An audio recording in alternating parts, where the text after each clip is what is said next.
Hello everyone, welcome back to Magnet Brains. मैं हूं doctor Ritika Bhardwaj. मैं लेकर आई हूं बायोलॉजी फॉर क्लास 11th और आप मेरे साथ पढ़ रहे हैं एनसीईआरटी एग्जाम्पलर। आज के इस सेशन में हम करने वाले हैं 5th चैप्टर के लिए मोस्ट इंपॉर्टेंट और लास्ट पार्ट क्विक रिविजन का। मोस्ट इंपॉर्टेंट मैंने क्यों बोला?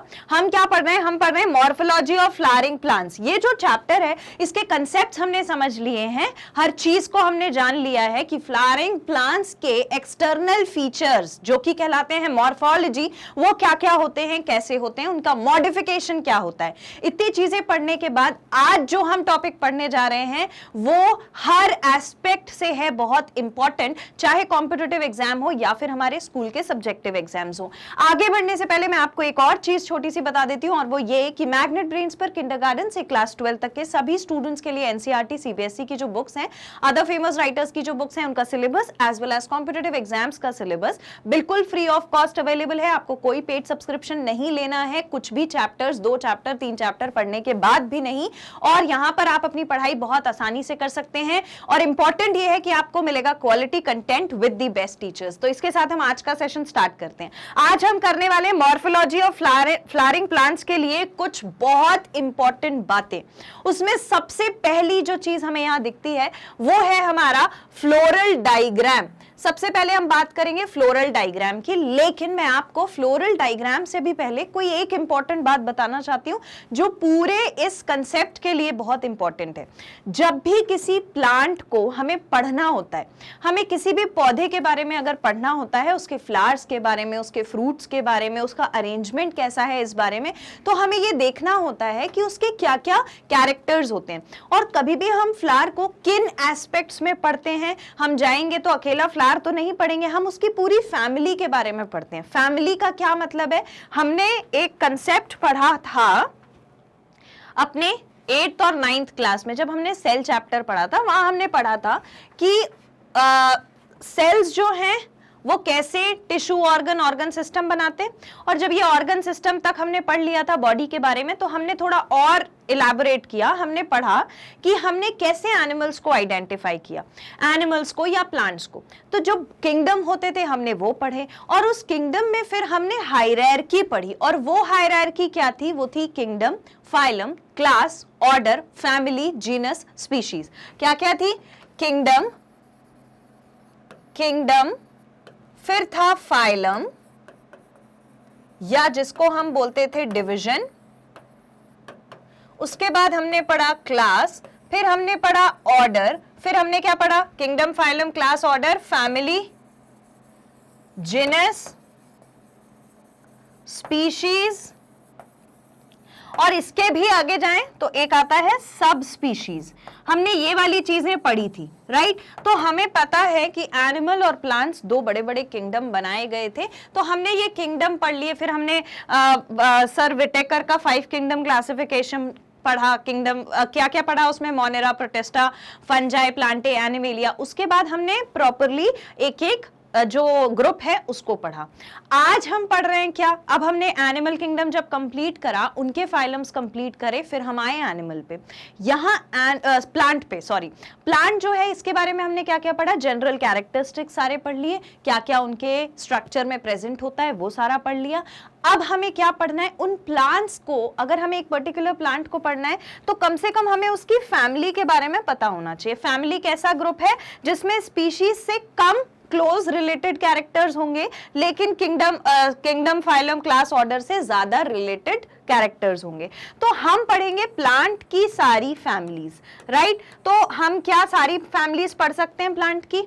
आप में से कितने लोगों को लगता है कि हम सारी फैमिलीज पढ़ सकते हैं? नहीं पढ़ सकते। n number of plant families यहां पर प्रेजेंट है, तो हम सब तो नहीं पढ़ सकते, लेकिन कुछ इंपॉर्टेंट फैमिलीज हैं जो हमें एनसीईआरटी ने बोला है कि आपको ये चीजें पढ़नी है। और अगर एनसीईआरटी ने कोई चीज बोली है तो वो हमारा मूल मंत्र है, वो तो हमें पढ़ना ही पढ़ना है।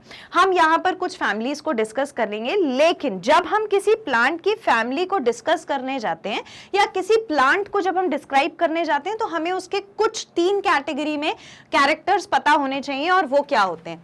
जब हम प्लांट्स को पढ़ने जाते हैं तो हमें प्लांट्स के बारे में 3 बातें पता होनी चाहिए, और वो 3 बातें क्या है? पहला तो हमें पता होना चाहिए कि उसका हैबिटाट क्या है। हैबिटाट का मतलब क्या होता है? हैबिटाट का मतलब होता है कि किस सराउंडिंग में प्लांट रहता है। मॉइस्ट एरिया में रहता है, ड्राई एरिया में रहता है, लैंड पे रहता है, वाटर में रहता है, तो ये उसका जो हैबिटाट है हमें वो पढ़ना होता है पहले। फिर हम पढ़ते हैं उसका vegetative part. Vegetative part, vegetative part, vegetative part का मतलब क्या होता है? जिसमें हम स्टेम के बारे में, रूट के बारे में, लीफ के बारे में पढ़ते हैं, ये सारे वेजिटेटिव पार्ट होते हैं। अगर मैं बोलती रिप्रोडक्शन, रिप्रोडक्टिव वाले पार्ट्स पढ़ने, मतलब कि एंड्रोशियम और गाइनोशियम, मेल और फीमेल रिप्रोडक्टिव पार्ट्स, लेकिन मैंने बोला हमें वेजिटेटिव पार्ट्स पढ़ने। तो वेजिटेटिव पार्ट्स में हम other than these things, other than these 2 things, यानी कि हम पढ़ेंगे स्टेम, रूट और लीफ के बारे में। उसके बाद हम क्या पढ़ते हैं? उसके बाद हम पढ़ते हैं फ्लोरल डायग्राम या फिर फ्लोरल फॉर्मूला। ठीक है, तो उसके बाद हम पढ़ते हैं फ्लोरल फॉर्मूला, फ्लोरल फॉर्मूला या फ्लोरल डायग्राम। अब यही 3 कैटेगरीज हमें 4 फैमिलीज जो इस चैप्टर में हम पढ़ने वाले हैं प्लांट की, उसके बारे में पढ़नी है।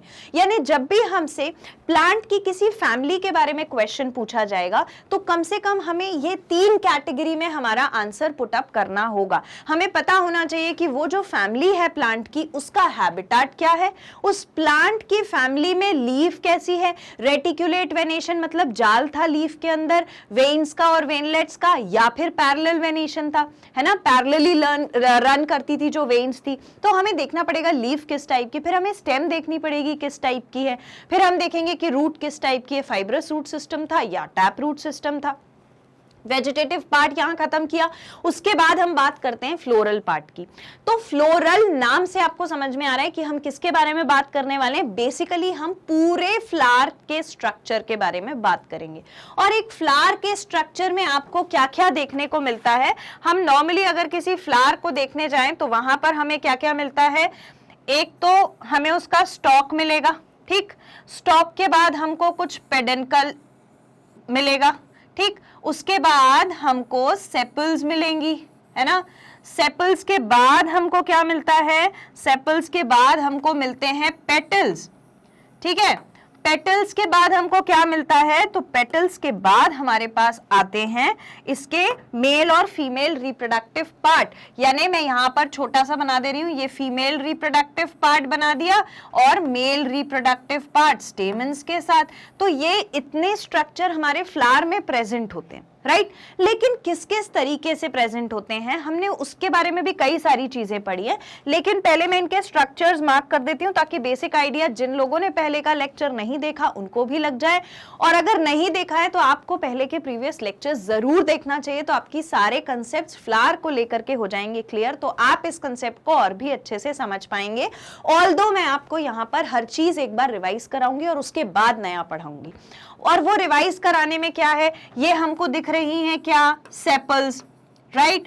तो सेपल्स जो होती हैं वो फ्लावर के बाकी सारे स्ट्रक्चर्स को उनके बड स्टेज में प्रोटेक्ट करके रखती हैं, वो कहलाती हैं सेपल्स, जो कि ग्रीन कलर की यूजुअली दिखती हैं। फिर हमारे पास है पेटल्स, फिर हमारे पास ये वाला, मैं इसको मेल रिप्रोडक्टिव पार्ट लिख रही हूं, या बेसिकली हम इसको लिख देते हैं एंड्रोशियम, एंड्रोशियम, और female reproductive part is gynoecium, female reproductive part is gynoecium. That's it. So this is all about दी, ये हमें नॉर्मली हर पार्ट में दिखते हैं फ्लावर में, यही पार्ट्स हमको फ्लावर में दिखते हैं, तो हमें इन्हीं के बारे में और डिटेल में पढ़ना है। आइए हम उसको स्टार्ट करते हैं। अभी हमको मालूम है कि हर फैमिली के बारे में हमें ये 3 बातें पढ़नी है, प्लांट के बारे में ये कॉमन कैरेक्टर्स, कॉमन फीचर्स हर फ्लावर में होते हैं, इतना मालूम है ना, ओके। अब हम देखते हैं फ्लोरल डायग्राम की तरफ। जब हम फ्लोरल डायग्राम की बात करते हैं तो फ्लोरल डायग्राम का मतलब है कि हमें रिप्रेजेंट करना है डायग्राम के थ्रू, डायग्रामेटिकली, कि फ्लावर्स में कौन कौन से पार्ट्स प्रेजेंट है। तो मैम हम हर फ्लावर को वैसा का वैसा तो नहीं बना सकते, हाँ मैंने भी नहीं बोला कि बनाओ, कोई भी नहीं बोलेगा कि आप वैसा का वैसा फ्लावर बनाओ। हम यहाँ पर पेंटिंग करने तो नहीं आए, ड्राइंग करने तो नहीं आए, लेकिन कंसेप्ट जरूर हमें समझना है, ठीक है, तो हम कंसेप्चुअल डायग्राम एक लाइन डायग्राम जैसा रिप्रेजेंट करेंगे फ्लावर के बारे में, और जहां पर हम सारी चीजें बताएंगे कि कहां पर कौन सा पार्ट प्रेजेंट है। और ये जो हम डायग्राम बनाते हैं ये हम किस व्यू से बनाते हैं, हम ऐसा इमेजिन करके बनाते हैं कि अगर फ्लावर है, supposedly this is a flower, तो हम व्यू जो लेते हैं वो हम टॉप व्यू लेते हैं, यानी हम ये मान के चलते हैं कि अगर ये फ्लावर है, अगर ये एक फ्लावर है तो हम इस फ्लावर को ऊपर से देख रहे हैं, यानी हम इस फ्लावर को यहां से देख रहे हैं, तो हमको क्या क्या दिखता है। ठीक है, तो हम जब यहां से देखते हैं तो हमको सबसे पहले क्या मिलेगा, सबसे पहले हमको क्या क्या चीजें मिलेंगी, फिर किसके बाद क्या, सेपल्स मिलेगी, पेटल्स मिलेगी, एंड्रोशियम मिलेगा, गायनोशियम मिलेगा, हमें ये चीजें ही ड्रॉ करनी है।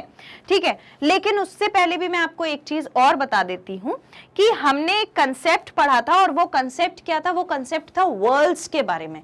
ये वर्ड मैंने पढ़ाया था, वर्ल्ड्स। वर्ल्ड्स का मतलब क्या होता है वो भी समझ लो, फिर आगे की बात करेंगे। वर्ल्ड का मतलब होता है ग्रुप, ये मैंने आपको हमेशा बताया है, ग्रुप। अब जैसे सेपल्स है, सेपल्स कोई एक तो होती नहीं है, वो प्रोटेक्ट करके रख रही है फ्लावर को उसके बड स्टेज में, तो सेपल्स बहुत सारी होती हैं, और ये जब बहुत सारी सेपल्स होती हैं तो उनका ग्रुप क्या कहलाता है, सेपल्स का जो ग्रुप है वो क्या कहलाता है, वो कहलाता है कैलिक्स, राइट। उसी तरीके से जो पेटल्स होती हैं, जो कलरफुल पत्तियां किसकी होती हैं, फ्लावर की, वो क्या कहलाती है, पेटल का ग्रुप कहलाता है कोरोला, कोरोला। ठीक, तो यहां पर जब हम फ्लावर को पढ़ते हैं या उसका फ्लोरल डायग्राम बनाते हैं या फिर लिखते हैं फ्लोरल फॉर्मूला, तो हमें क्या करना होता है, हमें देखना होता है कि कितनी पेटल्स हैं, कितनी सेपल्स हैं, एंड्रोशियम यानी कि स्टेमन्स कितने हैं, गाइनोशियम यानी कि पिस्टल यानी कि स्टाइल, स्टिग्मा और ओवरी, ये वाला एक पूरा पार्ट कितना प्रेजेंट है, एक ही था या दो थे, तो हमें ये सारी चीजें, नंबर कितने हैं, कैसे प्रेजेंट है, अटैच्ड है या अटैच्ड नहीं है। हमने प्लेसेंटेशन पढ़ा था, हमने और भी चीजें पढ़ी थी, तो हमने ये पढ़ा था कि जो अरेंजमेंट होता है, एस्टिवेशन में हमने पढ़ा था कि जो अरेंजमेंट होता है सेपल्स का और पेटल्स का, वो किस किस तरीके का होता है। वो हमेशा पेटल्स जुड़ी हुई होती है, या मार्जिन से मार्जिन मिलाकर रखी हुई होती हैं, या एक दूसरे के ऊपर थोड़ा बहुत ओवरलैपिंग कर रही होती है। तो ओवरलैपिंग इरेगुलर मैनर में है या रेगुलर मैनर में है, ये सारी चीजें हमने वहां पर पढ़ी हुई हैं, राइट। तो हमें बस वही सारे कंसेप्ट्स यहां यूज करने हैं, और यूज करके हमें बनाना है फ्लोरल डायग्राम और फ्लोरल फॉर्मूला। अब देखो, floral diagram is the grouped plan of flower and provides information about the numbers of parts in different whorls of a flower। मतलब क्या, floral diagram एक ऐसा प्लान है जहां पर फ्लावर के बारे में पूरी इंफॉर्मेशन प्रोवाइड की गई है। किस वे में इंफॉर्मेशन प्रोवाइड करी है, about the number of parts in different world. कितने पार्ट्स थे, कैलिक्स था, कोरोला था, एंड्रोशियम था, गायनोशियम था, तो कितने पार्ट्स थे। ये अभी हमने 4 पार्ट देखे, ऐसा नहीं है कि सिर्फ 4 पार्ट होंगे, हो सकता है 3 ही हो, है ना, यूनिसेक्सुअल फ्लावर हो सकता है इसके अलावा सेपल्स के नीचे छोटी सी कोई लीफ प्रेजेंट हो, तो वो कहलाती है ब्रैक्ट, और जिसमें वो सेपल्स के नीचे एक लीफ लाइक स्ट्रक्चर छोटा सा प्रेजेंट होता है, उसको अगर हम ब्रैक्ट बोलते हैं, और अगर वो प्रेजेंट है तो फ्लावर कहलाता है ब्रैक्टेट, और अगर वो एब्सेंट है तो फ्लावर कहलाता है ई ब्रैक्टेट। क्लियर।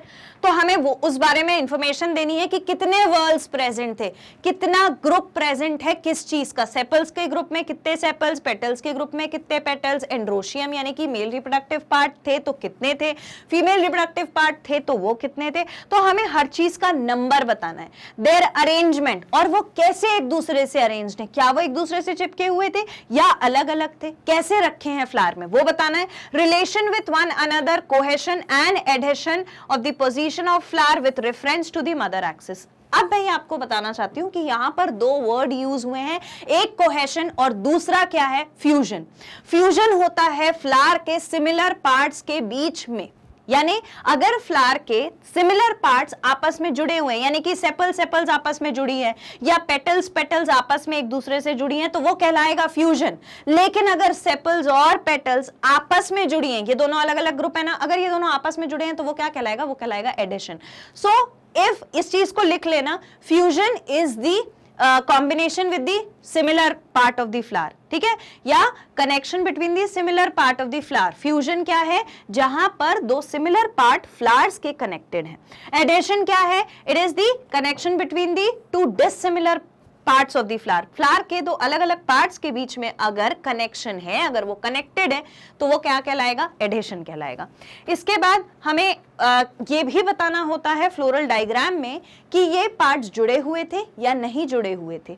अगर जुड़े थे तो फ्यूजन था, यानी कि एक जैसे पार्ट जुड़े थे, या एडेशन था, यानी कि अलग अलग पार्ट्स जुड़े हुए थे। इसके बाद हमें बताना होता है position of the flower with reference to the mother axis. ये जो मदर एक्सिस आप देख रहे हैं, जब हम फ्लोरल डायग्राम को कंप्लीट कर लेते हैं, पूरा फ्लोरल डायग्राम हम बना देते हैं, जैसे आपको यहां पर भी दिख रहा है। अभी मैं इसके बारे में भी बात करूंगी, लेकिन बस इतना समझ लो कि अगर हमने पूरा फ्लोरल डायग्राम बना दिया, जहां हमको मालूम है कि भाई पेटल्स इतनी थी, सेपल्स इतनी थी, एंड्रोशियम इतने थे, गाइनोशियम इतने थे, सेपल्स जुड़ी थी, पेटल्स नहीं जुड़ी थी, ये सब कंप्लीट करने के बाद आपको क्या लगता है उस स्टेम का, उस स्टॉक का क्या होगा जिससे फ्लावर जुड़ा हुआ था। तो उसको रिप्रेजेंट करने के लिए हम ऊपर एक छोटा सा डॉट लगा देते हैं, जिसको हम गाइड मानते हैं कि हमने यहां से, ये टॉप मोस्ट पोर्शन है, हमने यहां से पढ़ना चालू किया है, ये मदर एक्सिस कहलाती है। ठीक है, तो मदर एक्सिस क्या बताती है, देखो यहां पर ये हमको बता रही है ना कि ये स्टेम है, तो मदर एक्सिस हमको बताती है कि फ्लावर कहां से अपने प्लांट से जुड़ा हुआ था। इतना समझ में आ गया, किस पॉइंट से फ्लावर अपने प्लांट के साथ जुड़ा हुआ था, उस पॉइंट पर ही मदर एक्सिस होती है। यूजुअली हम उसको ऊपर की तरफ लगा करके रिप्रेजेंट करते हैं। दैट इज ऑल अबाउट दी हमें क्या क्या इसमें पढ़ना है। उसके बाद dot on top of the floral diagram represent the position on mother axis. ये मैंने आपको ऑलरेडी बता दिया। अगर आपने ऊपर डॉट लगाई है तो वो क्या रिप्रेजेंट कर रही है, वो मदर एक्सिस को रिप्रेजेंट कर रही है। कैलिक्स, कोरोला, कैलिक्स मतलब क्या, वॉल ऑफ सेपल्स, यानी वो ग्रीन वाली छोटी छोटी जो पत्तियां होती हैं फ्लावर के नीचे, उसके ग्रुप को बोलते हैं कैलिक्स। और कोरोला का मतलब जो सुंदर कलरफुल पेटल्स होती हैं फ्लावर में, उसके ग्रुप को बोलते हैं कोरोला। एंड्रोशियम यानी कि male reproductive part of the plant, and gynoecium यानी कि female reproductive part of the plant are drawn. ये चारों कैरेक्टर्स को हम ड्रॉ करते हैं इन सक्सेसिव वर्ल्स। मतलब सक्सेसिव का मतलब क्या होता है, एक के बाद एक, एक के बाद एक, पहले एक बनाया, पहले कैलिक्स बनाया, फिर करोला बनाया, फिर ये, ऐसे हम ड्रॉ करते हैं। With calyx being the outer most. मैंने अब भी बोला ना कि पहले कैलिक्स बनाया, तो कैलिक्स जो होता है सबसे बाहर वही बनाते हैं, और सबसे अंदर होता है गाइनोशियम। एक्चुअली में ये बनता ऐसे है, ये बनता ऐसे है कि ये बनता ऐसे कि आप यूं समझ लो कि हमने कोई सर्कल बनाया है ना। आप ये समझ लो कि पहला वाला, आप ये समझ लो कि जो पहला वाला सर्कल है, वहां पर तो हम बताएंगे किसके बारे में, सेपल्स के बारे में, सेपल्स के बारे में। अंदर वाला जब डायग्राम बनाएंगे तो वो बताएगा पेटल्स के बारे में। किसके बारे में, पेटल्स। उसके बाद उसके अंदर हमारे पास जो भी स्ट्रक्चर प्रेजेंट होगा वो हमको बताएगा एंड्रोशियम के बारे में, एंड्रोशियम के बारे में। और सबसे अंदर जो प्रेजेंट होगा वो हमें बताएगा गाइनोशियम के बारे में। तो आपको नहीं लगता कि सबसे बाहर के हिस्से में, सबसे बाहर के हिस्से में पेटल्स, सॉरी सबसे बाहर के हिस्से में ये वाला, ये सेपल्स, और सबसे अंदर के हिस्से में गाइनोशियम बनता है। एनीहाउ, ये मैंने सिर्फ आपको रिप्रेजेंटेशन बताया है कि किसके बाद क्या बनेगा। फ्लोरल डायग्राम ऐसे नहीं बनेगा, मैं आपको फ्लोरल डायग्राम बना के बताऊंगी, लेकिन पहले ये समझ लो कि किसके बाद क्या रखा जाता है। ठीक है, उसके बाद यहां पर हम बना देते हैं मदर एक्सिस। इतनी बात खत्म, बस इतना ही बनाना है। ऐसा कोई रॉकेट साइंस नहीं है जो आप बहुत ज्यादा घबराओ। और यही बात यहाँ पे लिखी हुई है, कैलिक्स बना दिया, कोरोला बना दिया, एंड्रोशियम बना दिया, गाइनोशियम बना दिया, उनको ड्रॉ किया सक्सेसिव वर्ल्स में, यानी कि एक के बाद एक के बाद एक ग्रुप्स में ड्रॉ किया। विद द कैलिक्स, कैलिक्स सबसे बाहर के पोर्शन में, and gynoecium as the inner most part, gynoecium as the inner most part of the centre. Inner most part सबसे बीच में जो था वो था गाइनोशियम। क्लियर? सो इतनी चीजें हमको फ्लोरल डायग्राम में बनानी होती हैं। तो एक बार हम फ्लोरल डायग्राम इसके साथ देख लेते हैं। देखो, यहां पर ये जो बना हुआ है ये एक्चुअल फ्लावर का डायग्राम है और ये क्या है, यही है फ्लोरल डायग्राम। ठीक, इस फ्लोरल डायग्राम में आपको क्या दिख रहा है, इस फ्लोरल डायग्राम में आप अभी ये इस चीज को छोड़ दो, ठीक है, ये मैं आपको अलग से बताऊंगी, इस चीज को बिल्कुल अभी भूल जाओ, ठीक है। अपन बात करते हैं सबसे पहले इस पोर्शन के बारे में। अगर मुझे ये सेपल्स बनानी है, ये ग्रीन कलर की छोटी छोटी लीफ लाइक स्ट्रक्चर बनानी है, ड्रॉ करनी है अपने फ्लोरल डायग्राम में, तो वो मैं कैसे ड्रॉ करूंगी, तो ये वाला जो स्ट्रक्चर दिख रहा है, ये 1, ये 2, ये 3, ये 4, ये वही स्ट्रक्चर है। ठीक, ये वही स्ट्रक्चर है जो कि क्या है, जो कि है हमारे सेपल्स। क्लियर, तो ये सेपल्स हमने बना ली। ठीक, सेपल्स ये आपस में एक दूसरे से जुड़ी हुई थी तो इनको हमने कंबाइन कर दिया, ऐसे जोड़ दिया, तो ये समझ में आया कि सेपल्स आपस में फ्यूज्ड थी, क्योंकि ये कनेक्शन सिर्फ सेपल्स के बीच में, इसीलिए फ्यूजन बोला। अगर सेपल और पेटल के बीच में होता तो अडहेशन बोलते, तो फ्यूजन हो गया। इसके बाद हमने ड्रॉ किया ये वाला पार्ट, ये ऊपर वाला पार्ट जो कि सुंदर सुंदर ब्यूटीफुल कलरफुल लीव्स का है, कलरफुल जो पेटल्स हैं फ्लावर की उनका है। तो वो पेटल्स हमने कैसे बनाई, एक ये पेटल, एक ये पेटल, एक ये पेटल, एक ये, यहाँ पे हमने 5 पेटल बनाई अंदर की तरफ, और उनको भी आपस में हमने जोड़ रखा था क्योंकि वो भी जुड़ी हुई थी, तो उनके आपस में भी क्या था, फ्यूजन था। इसके बाद हमने बनाया ये वाला जो पार्ट आप देख रहे हो, ये क्या है पता है, ये है एंड्रोशियम, यानी कि male reproductive part of the flower.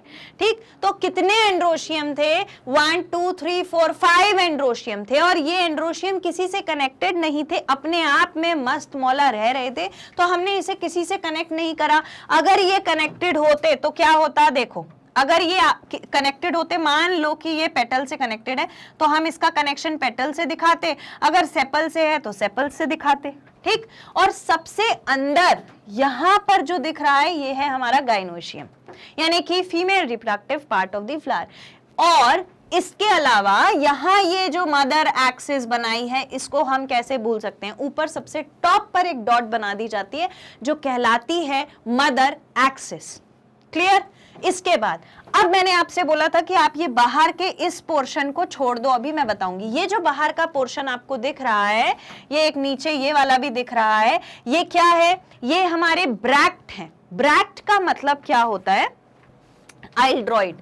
Suppose कि ये एक फ्लावर है, ये इसका सेपल्स थे, ये पेटल्स थे, इसमें ये मेल रिप्रोडक्टिव पार्ट और ये है हमारी ओवरी।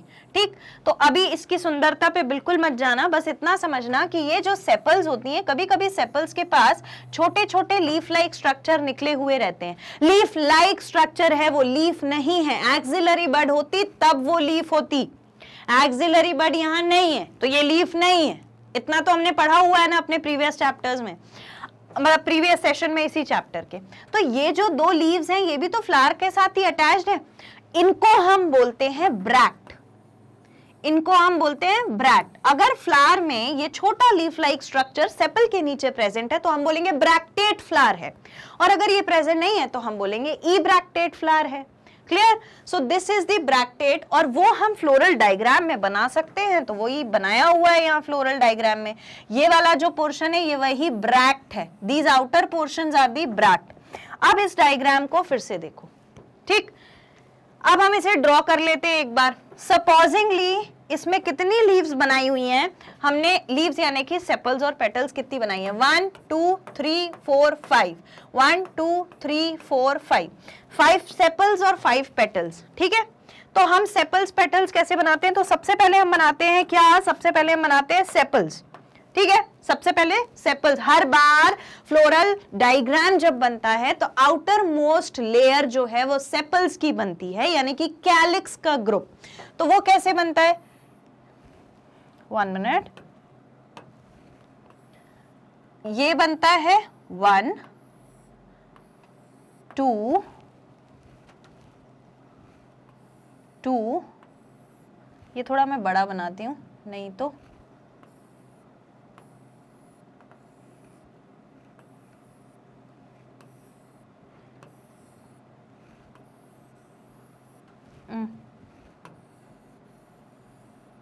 ये 5 हमको क्या दिख गई, सेपल्स, ठीक। इसको हम कुछ ऐसा शेड कर देते हैं ताकि हम इसे डिफरेंशिएट कर पाएंगे जब पूरा डायग्राम खत्म हो जाएगा, ठीक है। ये कुछ जरूरी नहीं है करना, ये मैंने सिर्फ आपको करके बताया। इसके अंदर क्या होती है, इसके अंदर होती है पेटल्स, तो पेटल्स भी 5, एक पेटल ये, एक पेटल ये, एक पेटल ये, एक पेटल ये और एक पेटल ये। क्या इतना नहीं बना पाओगे, इजी है इतना। तो इसके बाद हमारे पास कितने एंड्रोशियम थे, 2 to 4 और एक 5 एंड्रोशियम थे, तो हम 5 एंड्रोशियम भी बना लेंगे। एंड्रोशियम कैसे बनाओगे, ऐसे ऐसे एंड्रोशियम बना देना, ठीक, ये एंड्रोशियम बन गया। इसके बाद प्रेजेंट है गाइनोशियम, मैं इसको थोड़ा सा हाईलाइट कर देती हूं ताकि ये आपको इजीली दिखे, ठीक है। यहां पर बना दिया हमने एंड्रोशियम, एंड्रोशियम। इसके बाद बीच में प्रेजेंट है गाइनोशियम, तो गाइनोशियम यहां, गाइनोशियम जो है वो एग्जैक्टली यहां पर प्रेजेंट होता है, बीच में। कैसा प्रेजेंट होता है, बीच में प्रेजेंट होता है, यहां पर बिल्कुल बीच में, ठीक। तो ये हमारा बन गया फ्लोरल डायग्राम। और यहां पर कहानी खत्म नहीं होती है, छोटी सी हमको यहां पर एक मदर एक्सिस भी बनानी होती है, तो वो भी बना दो। और सपोजिंगली कि इसके पास, मान लो फॉर एन इंस्टेंस कि इसके पास ब्रैक्ट था, तो अगर ब्रैक्ट था तो ब्रैक्ट हम यहां बना देते हैं, अगर नीचे भी था तो यहां बना देते हैं, अगर और भी नीचे था तो हम यहां बना देते हैं। ये हमारा फ्लोरल डायग्राम हो गया। अब हम इसको लेबल कर लेते हैं, ठीक है। ये वाला पोर्शन क्या है, ये रेड वाला क्या है, पर्पल वाला क्या है, ब्लैक वाला क्या है, और ये वाला क्या है, और ये वाला क्या है। अब देखो कौन सा पोर्शन क्या है। ये जो है ये थी हमारी mother axis, this is our mother axis, जहां से फ्लावर अटैच रहेगा अपनी स्टेम के पास। बाहर वाला जो है वो क्या है, it is calyx, whorl of sepals. उसके अंदर हमारे पास है कोरोला, वर्ल ऑफ पेटल्स। उसके अंदर हमारे पास क्या है, ये ब्लैक वाला जो है it is the gynoecium, gynoecium. उसके बाद ये पर्पल वाला क्या है, इट इज एंड्रोशियम, एंड्रोशियम। उसके बाद ये आउटर पे हमने क्या बनाया है, ये हमने बनाया है bract. And this is our floral diagram.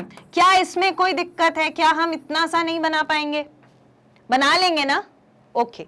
So now let's see, so this is how you will make it, okay. ऐसा बनाना है। अब अगर फ्लावर में ब्रैक्ट नहीं है तो ब्रैक्ट मत बनाना, अगर ब्रैक्ट नहीं है तो ब्रैक्ट मत बनाना, ठीक है। और अगर ब्रैक्ट थे तो बना देना, क्या बुराई है, बताना तो पड़ेगा ही कि कैसा फ्लावर है, ठीक। इतना होता है फ्लोरल डायग्राम में, ये सारी चीजें होती हैं, हमें बनानी होती हैं। इसके बाद हम बात करते हैं फ्लोरल फॉर्मूला की। हमारा नेक्स्ट टॉपिक है फ्लोरल फॉर्मूला। अब ये फॉर्मूला का क्या मतलब है, देखो लाइफ में फॉर्मूला और फंडे बहुत इंपॉर्टेंट होते हैं। क्यों इंपॉर्टेंट होते हैं, क्योंकि अनटिल एंड अनलेस आपको किसी चीज का फॉर्मूला और फंडा नहीं पता है, आप कोई भी चीज में क्लियर नहीं रह पाओगे, हमेशा कंफ्यूज्ड ही रहोगे। तो भले ही हमने फ्लोरल डायग्राम बना दिया था, पर हमें उसका फ्लोरल फॉर्मूला लिखना पड़ेगा, नहीं तो सामने वाले को कैसे समझ में आएगा। हो सकता है ना कि उसको नहीं समझ में आ रहा हो कि कितनी लीव्स तुमने बनाई है, कितना कैलिक्स बनाया है, कितना कोरोला बनाया है। तो ये ऐसे सिर्फ बना देने से नहीं चलेगा। मिस प्रिंट हो गया तो क्या करेंगे, फॉर्मूला तो लिखना ही पड़ेगा। तो फॉर्मूला लिखने के लिए क्या करते हैं कि फॉर्मूला हमेशा, आपने भी देखा होगा मैथ्स में, फिजिक्स में, केमिस्ट्री में, फॉर्मूला कैसा होता है, हमेशा एक एक लेटर को लेकर के होता है। वहां मैथ्स में एक्स और वाई चल रहे होते हैं, फिजिक्स में स्पीड और डिस्टेंस और टाइम ये सब चल रहा होता है। तो ये एक एक लेटर से डिनोट करते हैं। तो हम भी बायोलॉजी में फॉर्मूले को उसी तरीके से डिनोट करेंगे, जहां पर हम हर चीज का जो ग्रुप है, जो वर्ल है, यानी कि कैलिक्स है, कोरोला है, एंड्रोशियम है, गाइनोशियम है, ये क्या है, ये ग्रुप्स है ना। इन ग्रुप्स को हम डिनोट करते हैं एक लेटर से और उसके साथ उसका नंबर लिख देते हैं कि भाई कैलिक्स था यानी कि सेपल्स, तो कितना कैलिक्स था, कितने सेपल्स थे, 5 सेपल्स थे। तो हमने कैलिक्स के लिए K लिख के और 5 नीचे लिख दिया, तो वो क्या हो गया, उसका कैलिक्स पता चल गया कि कैलिक्स है और कितना है, 5। इसी तरीके से हम अगर सेपल्स की बात करें तो वो कहलाता है क्या, कोरोला। कोरोला के लिए हमने C लिख दिया, कितनी पेटल्स थी, तो 5 थी, तो कोरोला के पास 5 लिख दिया। एंड्रोशियम अभी हमने कितने बनाए थे, 5 बनाए थे, देखो यहाँ 5 एंड्रोशियम बने, ये 1 2 3 4 5, तो हमने एंड्रोशियम के लिए भी ए लिख के 5 लिख दिया, गाइनोशियम के लिए जी लिख के नंबर लिख देना कितने गाइनोशियम प्रेजेंट है। ऐसा क्या है जो नहीं कर सकते हो, पर फिर भी इसमें बहुत कंफ्यूजन होता है, और वो कंफ्यूजन सिर्फ और सिर्फ प्रैक्टिस करने से दूर होगा। आओ, इंट्रोडक्शन क्या है कि the floral formula represents the organisation of different whorls of the flower. मैंने आपको ये ऑलरेडी बताया कि जो अलग अलग वर्ल्स हैं, अलग अलग पार्ट्स हैं, कैलिक्स, करोला, एंड्रोशियम, गाइनोशियम, ये जो पार्ट्स हैं इनको रिप्रेजेंट करने का तरीका क्या है, फ्लोरल फॉर्मूला। देयर नंबर, मैंने अभी बताया कितने नंबर है, 5 है तो 5 लिखो, 3 है तो 3 लिखो, जितना दिया है उतना लिख देना। कोहेशन मैंने आपको बताया कि it is the union between the, cohesion का मतलब क्या होता है, यूनियन कहां पर, एक जैसे पार्ट में, है ना। तो cohesion union with in the parts of the world, and adhesion union between parts of the different world. दो अलग अलग अगर वर्ल्ड्स हैं, जैसे कैलिक्स और कोरोला आपस में मिले हुए हैं तो वो हो जाएगा एडेशन, और अगर सिर्फ कैलिक्स आपस में जुड़ा हुआ है तो वो या तो फ्यूजन कहलाएगा या कहलाएगा कोहेशन। ठीक। In the floral formula, a series of symbols are used to represent certain specific characters। और यही नहीं, इसके अलावा कुछ सिंबल्स भी यूज किए जाते हैं। और सिंबल्स कौन से वाले यूज करने हैं, वही मेल फीमेल यूज कर देना। मेल फीमेल को एक साथ बना दोगे बाइसेक्सुअल फ्लावर हो जाएगा। अगर सिर्फ मेल वाला सिंबल बनाया तो क्या हो जाएगा, क्या हो जाएगा, मेल रिप्रोडक्टिव पार्ट बस प्रेजेंट है, एंड्रोशियम वाला फ्लावर हो जाएगा। फीमेल रिप्रोडक्टिव पार्ट के लिए एक सिंबल बना दोगे, पता चल जाएगा कि गाइनोशियम प्रेजेंट है। इसके बाद और क्या बताना है, गाइनोशियम ऊपर प्रेजेंट है या नीचे प्रेजेंट है। हमने पढ़ा था ओवरी सुपीरियर भी होती है, इंफीरियर भी होती है, हाफ इंफीरियर भी होती है, तो उसकी जगह भी बता देना। वो जगह कैसे बतानी है, अंडरलाइन करके बतानी है, वो मैं अभी आपको बताती हूँ। रुक जाओ 2 मिनट, पहले सुन लो क्या क्या बताना पड़ता है। तो देखो, मेल फीमेल बताना पड़ता है, उसके बाद यूनिसेक्सुअल है तो एक एक बता देंगे, बाइसेक्सुअल के लिए अलग से सिंबल होता है, सिमेट्री बतानी पड़ती है। सिमेट्री में हमने क्या क्या पढ़ा था, एक्टिनोमॉर्फिक, जाइगोमॉर्फिक, मतलब बाइलेटरल सिमेट्री और रेडियल सिमेट्री। अब देखो कैसे बनाते हैं। This is used for female. अगर फीमेल पार्ट बनाना है तो हम कौन सा सिंबल बनाएंगे, हम ये वाला सिंबल बनाएंगे। तो आज तक क्या बनाया नहीं है, बनाया ही होगा डेफिनेटली, वो आता है ना लॉकेट में, वो 2 जुड़े रहते हैं मेल फीमेल वाले, ये वही है। इसके बाद अगर मेल वाला पार्ट बनाना है तो वो भी तुमको मालूम है, आधा लॉकेट किसी और के पास है तो ये मेल वाला बना लेना, ये मेल वाला पार्ट ऐसे बनेगा। और अगर बाइसेक्सुअल फ्लावर है तो क्या करना पड़ेगा, अगर बाइसेक्सुअल फ्लावर है तो हमें क्या करना पड़ेगा, दोनों को एक साथ बना देना, एक ही में ये भी बना देना, एक ही में ये भी बना देना, हो गया बाइसेक्सुअल फ्लावर। इतना नहीं बना पाओगे क्या, बना दोगे ना, ठीक है। इसके बाद अगर एक्टिनोमॉर्फिक बनाना है तो ऐसा डायग्राम बनता है, एक्टिनोमॉर्फिक का डायग्राम ऐसा बनता है, रेडियल सिमेट्री, यहां लिख रही हूं मैं, एक्टिनोमॉर्फिक यानी क्या, इसका मतलब मैं नीचे लिख रही हूं, आप भी लिख लेना, रेडियल सिमेट्री, रेडियल सिमेट्री। इसका कैसा सिंबल होता है, इसका ऐसा सिंबल होता है। कोई दिक्कत है, रेडियल सिमेट्री यानी कि एक सर्कल अगर है उसको कहीं से भी कट कर दिया है, तो इसीलिए सर्कल जैसा बना के कट लगा दिया, और कट लगाएंगे तो 2 इक्वल हाफ मिलने चाहिए, चाहे कहीं से भी कट लगाओ। उसके बाद जाइगोमॉर्फिक फ्लावर, जाइगोमॉर्फिक फ्लावर का मतलब होता है बायलेटरल सिमेट्री वाला फ्लावर। तो ये तो हमारा था एक्टिनोमॉर्फिक, और अब मैं यहां बना देती हूं जाइगोमॉर्फिक, जाइगोमॉर्फिक फ्लावर यानी कौन सा वाला, बायलेटरल सिमेट्री है, बायलेटरल सिमेट्री है। तो इसका सिंबल कैसा होता है, जाइगोमॉर्फिक का सिंबल होता है ऐसा, परसेंटेज का, आधा काट सकते हो बीच में से किसी एक जगह से तो 2 आधे पोर्शन बन जाएंगे, ठीक है। ये हो गए हमारे सिंबल्स। अब इन सिंबल्स को हम कर लेते हैं रिवाइज, करना ही पड़ेगा, ऐसे थोड़ी जाएंगे।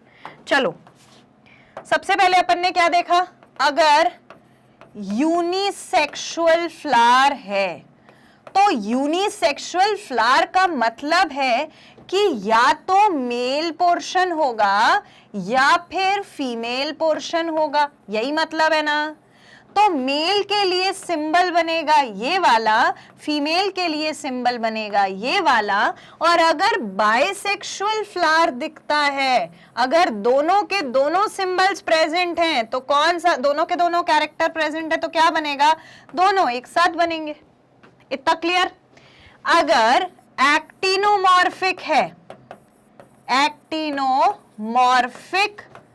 फ्लावर है, तो उसका डायग्राम कैसा अच्छा इसमें पहले बता देती हूं, फिर तुम बोलोगे लिखा नहीं। एक्टिनोमॉर्फिक फ्लावर का मतलब होता है जिस फ्लावर में हमको मिल जाए रेडियल सिमेट्री, ठीक है, तो वो फ्लावर क्या कहलाता है, उसका डायग्राम, उसका सिंबल ऐसा होता है। हाँ, ऐसा सिंबल होता है, ठीक। इसके बाद अगर हमारा फ्लावर जाइगोमॉर्फिक है, जाइगोमॉर्फिक का क्या मतलब है, जाइगोमॉर्फिक फ्लावर का मतलब है इसके पास बाइलेटरल सिमेट्री है, बाइलेटरल सिमेट्री है, यानी बीच में कोई एक ही जगह फ्लावर में ऐसी होगी जहां से कट करने पर दो इक्वल हाफ्स मिल सकते हैं, और उसका सिंबल ऐसा होता है, ठीक है। इतना खत्म हुआ। इसके बाद अगर फ्यूजन हो रहा है, फ्यूजन का मतलब क्या है, दो पार्ट्स आपस में एक दूसरे से जुड़े हुए हैं एक ही वर्ल के, यानी कैलिक्स आपस में जुड़ा हुआ है या कोरोला आपस में जुड़ा हुआ है, वो आपस में एक दूसरे से जुड़े हैं और फ्यूजन हो रहा है, जिसको कोएशन भी बोला जाता है। तो उसका सिंबल, उसको रिप्रेजेंट करने के लिए क्या करते हैं, बस दो ब्रैकेट ऐसे लगा देते हैं, ठीक है। और अगर एडहेशन हो रहा है, एडेशन का मतलब क्या होता है, एडेशन का मतलब भी लिख दे रही हूं क्योंकि इसको आपको नोट करना ही करना है, ये जरूरी है बहुत, कहीं नहीं मिलेगा लिखा हुआ। Union between dissimilar parts of world, dissimilar parts of flower लिख देती हूं, ठीक है। तो इसका सिंबल क्या होता है, इसके लिए हम बस एक ऐसे लाइन बना देते हैं ऊपर, जैसे सपोज यहां पर कैलिक्स लिखा है और कोरोला लिखा है, वो दोनों आपस में जुड़े हैं, तो उसके ऊपर ऐसी एक लाइन बना देना है। तो ये हो गया हमारा क्या, यूनियन। और अगर कैलिक्स आपस में यूनाइटेड है एक दूसरे से, तो बस ऐसा ब्रैकेट लगा देना। इतना तो कर लोगे, नोट करो फटाफट से, ठीक है, ओके। अब हम आगे बढ़ते हैं। इतना हमने समझ लिया कि कुछ हमने फॉर्मूले में कुछ हमने चीजें यूज करी हैं, कुछ सिंबल्स यूज किए, वो सिंबल्स देख लिए। अब लेटर्स की बात करते हैं, कौन कौन से लेटर्स यूज किए हैं। तो BR यूज किया जाता है ब्रैक्टिएट के लिए। ब्रैक्टिएट क्या होता है, it is a small leaf like structure, leaf like structure below what, sepals, तो उसको हम बोल सकते हैं कैलिक्स, ठीक। के यूज होता है कैलिक्स के लिए, तो कैलिक्स का मतलब क्या होता है, कैलिक्स इज व्हर्ल ऑफ सेपल्स। उसके बाद पेरियांथ के लिए पी यूज होता है, लेकिन पेरियांथ क्या होता है, हमने पढ़ा है कि ये हमारी सेपल्स और ये हमारी पेटल्स, अगर ये सेपल्स और पेटल्स अलग ना हो, यानी कैलिक्स और करोला ना हो और आपस में एक दूसरे से जुड़ी रहे इस पॉइंट से, तो वो कहलाता है टेपल, वो कहलाता है टेपल। और टेपल के वर्ल को, टेपल के ग्रुप को बोलते हैं पेरियांथ, यानी कि जब सेपल्स और पेटल्स आपस में जुड़े हुए हैं तो वो क्या कहलाता है, पेरियांथ। तो पेरियांथ को रिप्रेजेंट करने के लिए हमें सिर्फ पी लिखना होता है, क्योंकि कुछ फ्लावर्स ऐसे होते हैं जिसमें सेपल्स और पेटल्स अलग अलग नहीं होते, वहां टेपल्स होते हैं, तो वो क्या हो जाता है, वो जाता है perianth. G is for gynoecium, ये तो मुझे बताने की जरूरत ही नहीं है। गाइनोशियम मतलब क्या होता है, female, I'll remove this portion, female reproductive part, ठीक है, of a flower। और EBR is for E bractate, bractate small leaf like structure below calyx, अगर वो प्रेजेंट है तो ब्रैक्टेट, अगर नहीं प्रेजेंट है तो E bractate, और वो जो छोटी लीफ लाइक स्ट्रक्चर है उसी को हम बोलते हैं ब्रैक्ट। तो अगर ब्रैक्ट एब्सेंट है तो E bractate, तो उसमें लिख लेंगे ब्रैक्ट इज एब्सेंट, ठीक है। C is for corolla, Corolla का मतलब क्या होता है? कोरोला का मतलब होता है व्हर्ल ऑफ पेटल्स, जो सुंदर सुंदर पत्तियां उसकी होती हैं फ्लावर की, उसको क्या बोलते हैं? Petals. A is for androecium, तो एंड्रोशियम क्या है? It is the mail reproductive part of flower, ठीक है। अच्छा हाँ, इसको भी लिख लो, पेरियांथ में लिख लो, it is the whorl of tepals. Clear? तो हमें मालूम है कि किस वर्ड का क्या मतलब है और क्या क्या सिंबल यूज हुए हैं। ब्रैक्टेट है तो सिर्फ बी और कैपिटल बी और स्मॉल आर, कैलिक्स है तो कैपिटल के। अच्छा, सारे सिंबल्स जो होते हैं जब सिंबल को रिप्रेजेंट करते हैं तो कैपिटल लेटर से करते हैं। स्पीड डिस्टेंस टाइम भी एसडीटी से रिप्रेजेंट करते थे ना, यहाँ पे भी इसको कैसे रिप्रेजेंट करोगे? कैपिटल लेटर से। के इज फॉर कैलिक्स। अच्छा, इसमें कोई लड़ाई नहीं है कि सी यूज क्यों नहीं किया, कोरोला के लिए तो सी किया था, कैलिक्स के लिए फिर के क्यों किया? भाई उनको दो अगर एक जैसे नाम हैं तो उसको क्या करना पड़ेगा? कुछ तो सिंबल बनाना पड़ेगा ना। और इसमें आखिर में एक्स था, मैंने 11th में ऐसे ही याद किया था कि कैलिक्स के आखिर में एक्स आता है तो इसमें के लग जाता है। ठीक है, ठीक है, ओके गुड। तो ये अपना अपना तरीका है, आप इसको याद रख सकते हो जैसे भी रखना चाहो। P इज फॉर पेरियांथ, अगर टेपल है तो perianth. G is for gynoecium. EBR, अच्छा EBR का लिखने का तरीका देखो, ऐसे लिखना होता है, ठीक है, अलग, ये थोड़ा सबसे अलग है। C is for corolla, A is for androecium. These are the symbols. अब हमें क्या करना पड़ेगा? इन सिंबल्स के साथ अगर सपोज करो कैलिक्स जो थे वो 5 थे तो K के साथ यहाँ 5 लिख देना। अगर कोरोला 5 थे तो C के साथ 5 लिख देना। अगर गाइनोशियम यानी कि ओवरी सुपीरियर थी तो सुपीरियर थी तो इसको बिठा देना चेयर के ऊपर, ठीक है।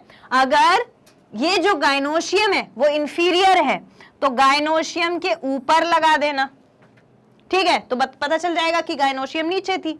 क्लियर? इतना तो कर सकते हो, बस नंबर लिखना है, ये लगाना है। अच्छा, दूसरी चीज जो मुझे एक और बात आपको बतानी है वो ये है कि मैंने बोला था फ्यूजन और एडेशन। तो फ्यूजन मतलब क्या होता है? एक जैसे पार्ट के बीच में होता है ना। तो सपोज करो कि के की जो मतलब कोरोला जो था, सॉरी कैलिक्स जो था, कैलिक्स की जो ये थी अपनी सेपल्स, वो फ्यूज थी। तो अगर वो फ्यूज थी तो ब्रैकेट लगा देना फ्यूजन दिखाने के लिए। और हो सकता है कि कैलिक्स और कोरोला आपस में एक दूसरे से फ्यूज थे लेकिन दोनों ही 5-5 थे तो इसके ऊपर लगा देना। इतना कर सकते हो? Can you do this? Okay, very good. इसके बाद हमें पता चल गया कि हमारा फ्लोरल फॉर्मूला कैसे लिखा जाएगा। The numbers with these letters indicate their number. अगर आपने ये जितने भी नंबर यहाँ पे जितने भी लेटर पढ़े, इन लेटर के साथ नंबर लगा दिया तो पता चल जाएगा कि ये प्रॉपर ग्रुप जो है उसमें कितने number of petal, sepal, androecium, gynoecium present है। उसके बाद cohesion is indicated by enclosing the numbers with in a bracket. मैंने आपको अभी बताया कि ब्रैकेट कब लगाना है कोहेशन या फ्यूजन दिखाने के लिए। Addition by a line drawn above the two concerned letter. मैंने बोला अगर कैलिक्स और कोरोला आपस में मिले हुए हैं, है ना, कोरोला और कैलिक्स आपस में मिले हुए हैं, जुड़े हुए हैं एक दूसरे से, तो ये दिखाने के लिए हमको इसके ऊपर एक लाइन बनानी पड़ेगी। इतना करना है, बस यही लिखा है। If the ovary is superior a line is drawn below G. मैंने बताया अभी थोड़ी देर पहले, अगर जी यानी गाइनोशियम सुपीरियर है तो उसको ऊपर बिठा देना, अगर गाइनोशियम इंफीरियर है तो उसको नीचे गिरा देना, ठीक है। And if it is inferior the line is drawn above G. इतना लिख लेंगे। So this is how we use the symbols और letters for writing the floral formula. अब जो डायग्राम हमने यहां पर बनाया था ये वाला, इसके बारे में हम अगर लिखना चाहें फ्लोरल फॉर्मूला तो कैसे लिखेंगे? तो ये है ब्रैक्टिएट फ्लावर, है ना, और इसमें मेल और फीमेल रिप्रोडक्टिव पार्ट दोनों प्रेजेंट है। तो अब हमारे पास हमको क्या लिखना है? फ्लोरल फॉर्मूला, है ना। पहले एक बार देख लो हमने क्या क्या चीजें इसके बारे में पढ़ ली हैं। देखो हमने पढ़ लिया है कि सिंबल्स यूज करने मेल फीमेल वाले और सिमेट्री वाले, तो हम सिंबल्स यूज कर लेंगे मेल फीमेल वाले, सिमेट्री देख लेंगे, उसके बाद हम कैलिक्स, कोरोला, एंड्रोशियम, गाइनोशियम के बारे में बता देंगे। ठीक है, तो पहले हम देख लेते हैं इसकी सिमेट्री कैसी है। तो अगर इस फ्लावर को हम बीच में से कट कर सकते हैं, है ना, एक ही एक्सिस से, तो वो क्या होता है, बायलेटरल सिमेट्री। हालांकि इसमें 5 लीव्स हैं, तो क्या करेंगे, बायलेटरल सिमेट्री मिलेगी। अब अगर बायलेटरल सिमेट्री है तो ऐसा सिंबल बना देंगे, मेल और फीमेल पार्ट दोनों दिख रहे हैं तो ये बना देंगे। इसके बाद देखो कितने ई ब्रैकेट है कि ब्रैकेट है, ब्रैकेट है ना, तो ऐसा बी आर लिख देंगे। उसके बाद ये देखो ये क्या है, ये हमारा कैलिक्स है, तो कैलिक्स के लिए हम के लिख देंगे। कैलिक्स में कितनी लीफ थी, 1 2 3 4 5 लीव्स थी, तो उसके नीचे 5 लिख दिया। कोरोला लिख दिया, कोरोला में कितनी लीफ, 1 2 3 4 5 लिख दिया। एंड्रोशियम देखो कितने हैं, 1 2 3 4 5, तो एंड्रोशियम के लिए 5 लिख दिया। और गाइनोशियम तो 1 था, और अगर गाइनोशियम 1 था तो बस जी लिख देना, और उसको अगर सुपीरियर है तो ऐसा ऊपर बिठा देना, हो गया। अब मान लो कि ये आपस में कनेक्टेड है, सपोज मैं इसको कनेक्ट कर दूं, ये लो मैंने कनेक्ट कर दिया, किसको, हमारे सेपल्स को, यानी कि कैलिक्स को। तो क्या करना पड़ेगा, तो ये 5 को ब्रैकेट में डाल देंगे और उससे पता चल जाएगा कि ये आपस में फ्यूज्ड है। ठीक, अब मान लो कि भाई मैंने इसको भी कनेक्ट कर दिया, इसको भी कर दिया, लो ये जो हमारा पेटल्स है ये भी आपस में कनेक्टेड है, तो क्या करेंगे, तो इसके पास ब्रैकेट लगा देंगे।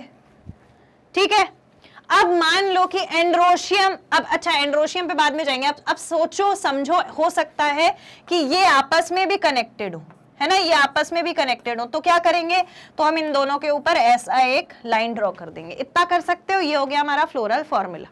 रैंडमली हमने फ्लोरल फॉर्मूला लिख लिया। Clear, That's it. That is how you will write the floral formula. अब हम बात करेंगे description of some families. मैंने आपको लेक्चर के स्टार्टिंग में ही बताया था कि कुछ फैमिलीज ऐसी हैं जो एनसीईआरटी ने करी हैं डिस्कस, और हमें भी करनी पड़ेंगी डिस्कस। तो कौन कौन सी फैमिलीज हमें करनी है डिस्कस यहाँ पे, वो देखते हैं हम, फिर हम स्टार्ट करेंगे। ठीक है, What are the families that you will study? कौन कौन सी फैमिलीज पढ़नी है, तो हमें पढ़नी है पहली फैमिली जो कि है फेबेसी, फिर हम पढ़ेंगे लिलिएसी। अब ये मत बोलना किसके बाद कौन सी है ना, ये सारी पढ़नी है हमको, एनसीईआरटी में दिया हुआ है। उसके बाद हम पढ़ेंगे क्या, फेबिएसी, लिलिएसी, सोलेनेसी। तो ये 3 फैमिलीज हमको पढ़नी है। ठीक है, अब हम स्टार्ट करते हैं अपनी फैमिलीज को पढ़ना।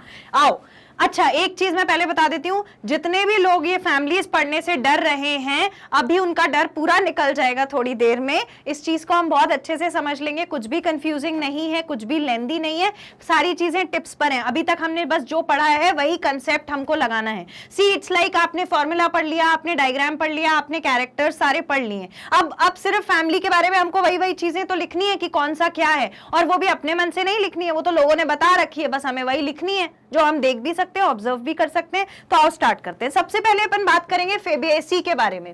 तो ये जो फेबिएसी फैमिली होती है, इसको पहले के जमाने में बोला जाता था पैपिलियोनिडाई।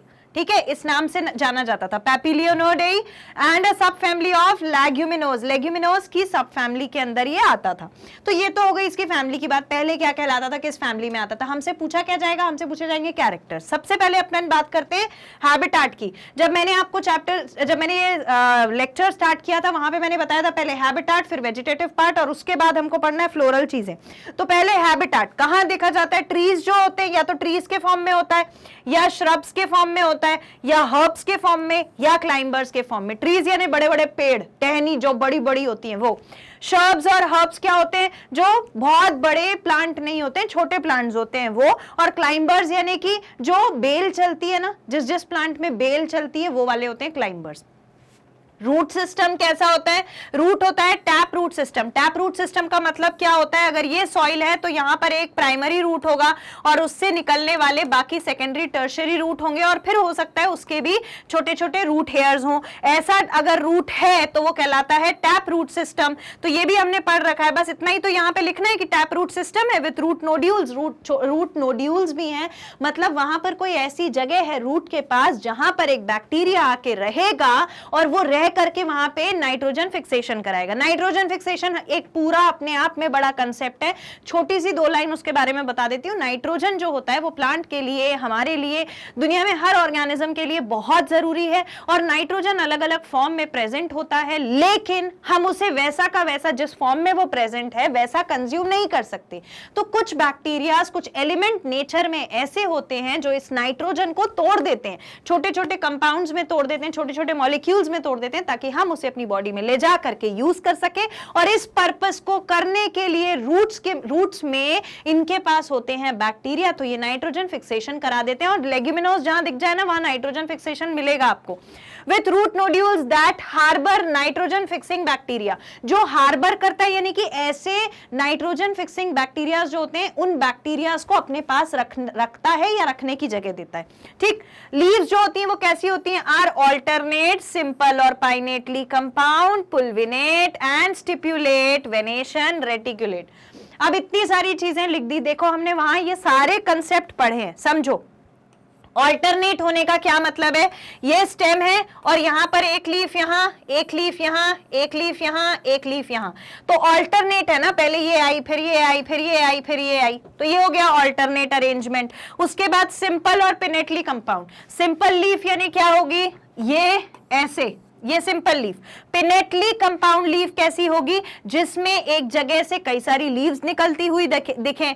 पुल्विनेट का मतलब क्या होता है? पुल्विनेट का मतलब होता है अगर ये स्टेम है, ये लीफ है, तो लीफ के अटैचमेंट के पास यहां पर कुछ बल्ज्ड आउट पोर्शन दिखेगा जो वाटर रखता है अपने पास और वाटर की वजह से वो स्वोलन पोर्शन दिखता है, उसको हम बोलते हैं पुल्विनेट। स्टिप्युलेट का मतलब होता है जब लीफ के पास छोटी छोटी ऐसे लीफ लाइक स्ट्रक्चर दिखे जो आगे जाके केपेबल होते हैं मॉडिफाई होने के। किस चीज में मॉडिफाई हो जाते हैं? कांटों में मॉडिफाई हो जाते हैं ताकि वो लीफ को कोई भी एनिमल हार्म ना कर सके। इतना याद रहेगा। तो बस ये कैरेक्टर्स लीफ में दिखते हैं, हमने लीफ के बारे में सब कुछ पढ़ा है। लीव्स ऑल्टरनेट है, सिंपल है, पिनेटली कंपाउंड मतलब उसका अरेंजमेंट, पुल्विनेट मतलब सोलन पोर्शन दिखता है जिसमें वाटर होता है, स्टिपुलेट मतलब छोटे कांटे जैसे स्ट्रक्चर बनने के लिए वहां पर छोटी छोटी सी लीफ लाइक स्ट्रक्चर दिखती है, और वेनेशन रेटिकुलेट होता है, यानी अगर इस लीफ को आप अंदर से देखोगे तो ये तो मिडरिब दिख रही है, ये मिडरिब होती थी ना, मिडरिब के पास ऐसे ऐसे वेन्स दिखेंगे और वेन्स के पास छोटे छोटे वेनलेट्स भी दिखेंगे, और ऐसा पैटर्न अगर किसी लीफ में दिखता है तो वो होता है रेटिकुलेट वेनेशन। कोई दिक्कत इतने में? इतना इजी कंसेप्ट है, क्यों नहीं पढ़ सकते? ये क्या दिक्कत है इसमें?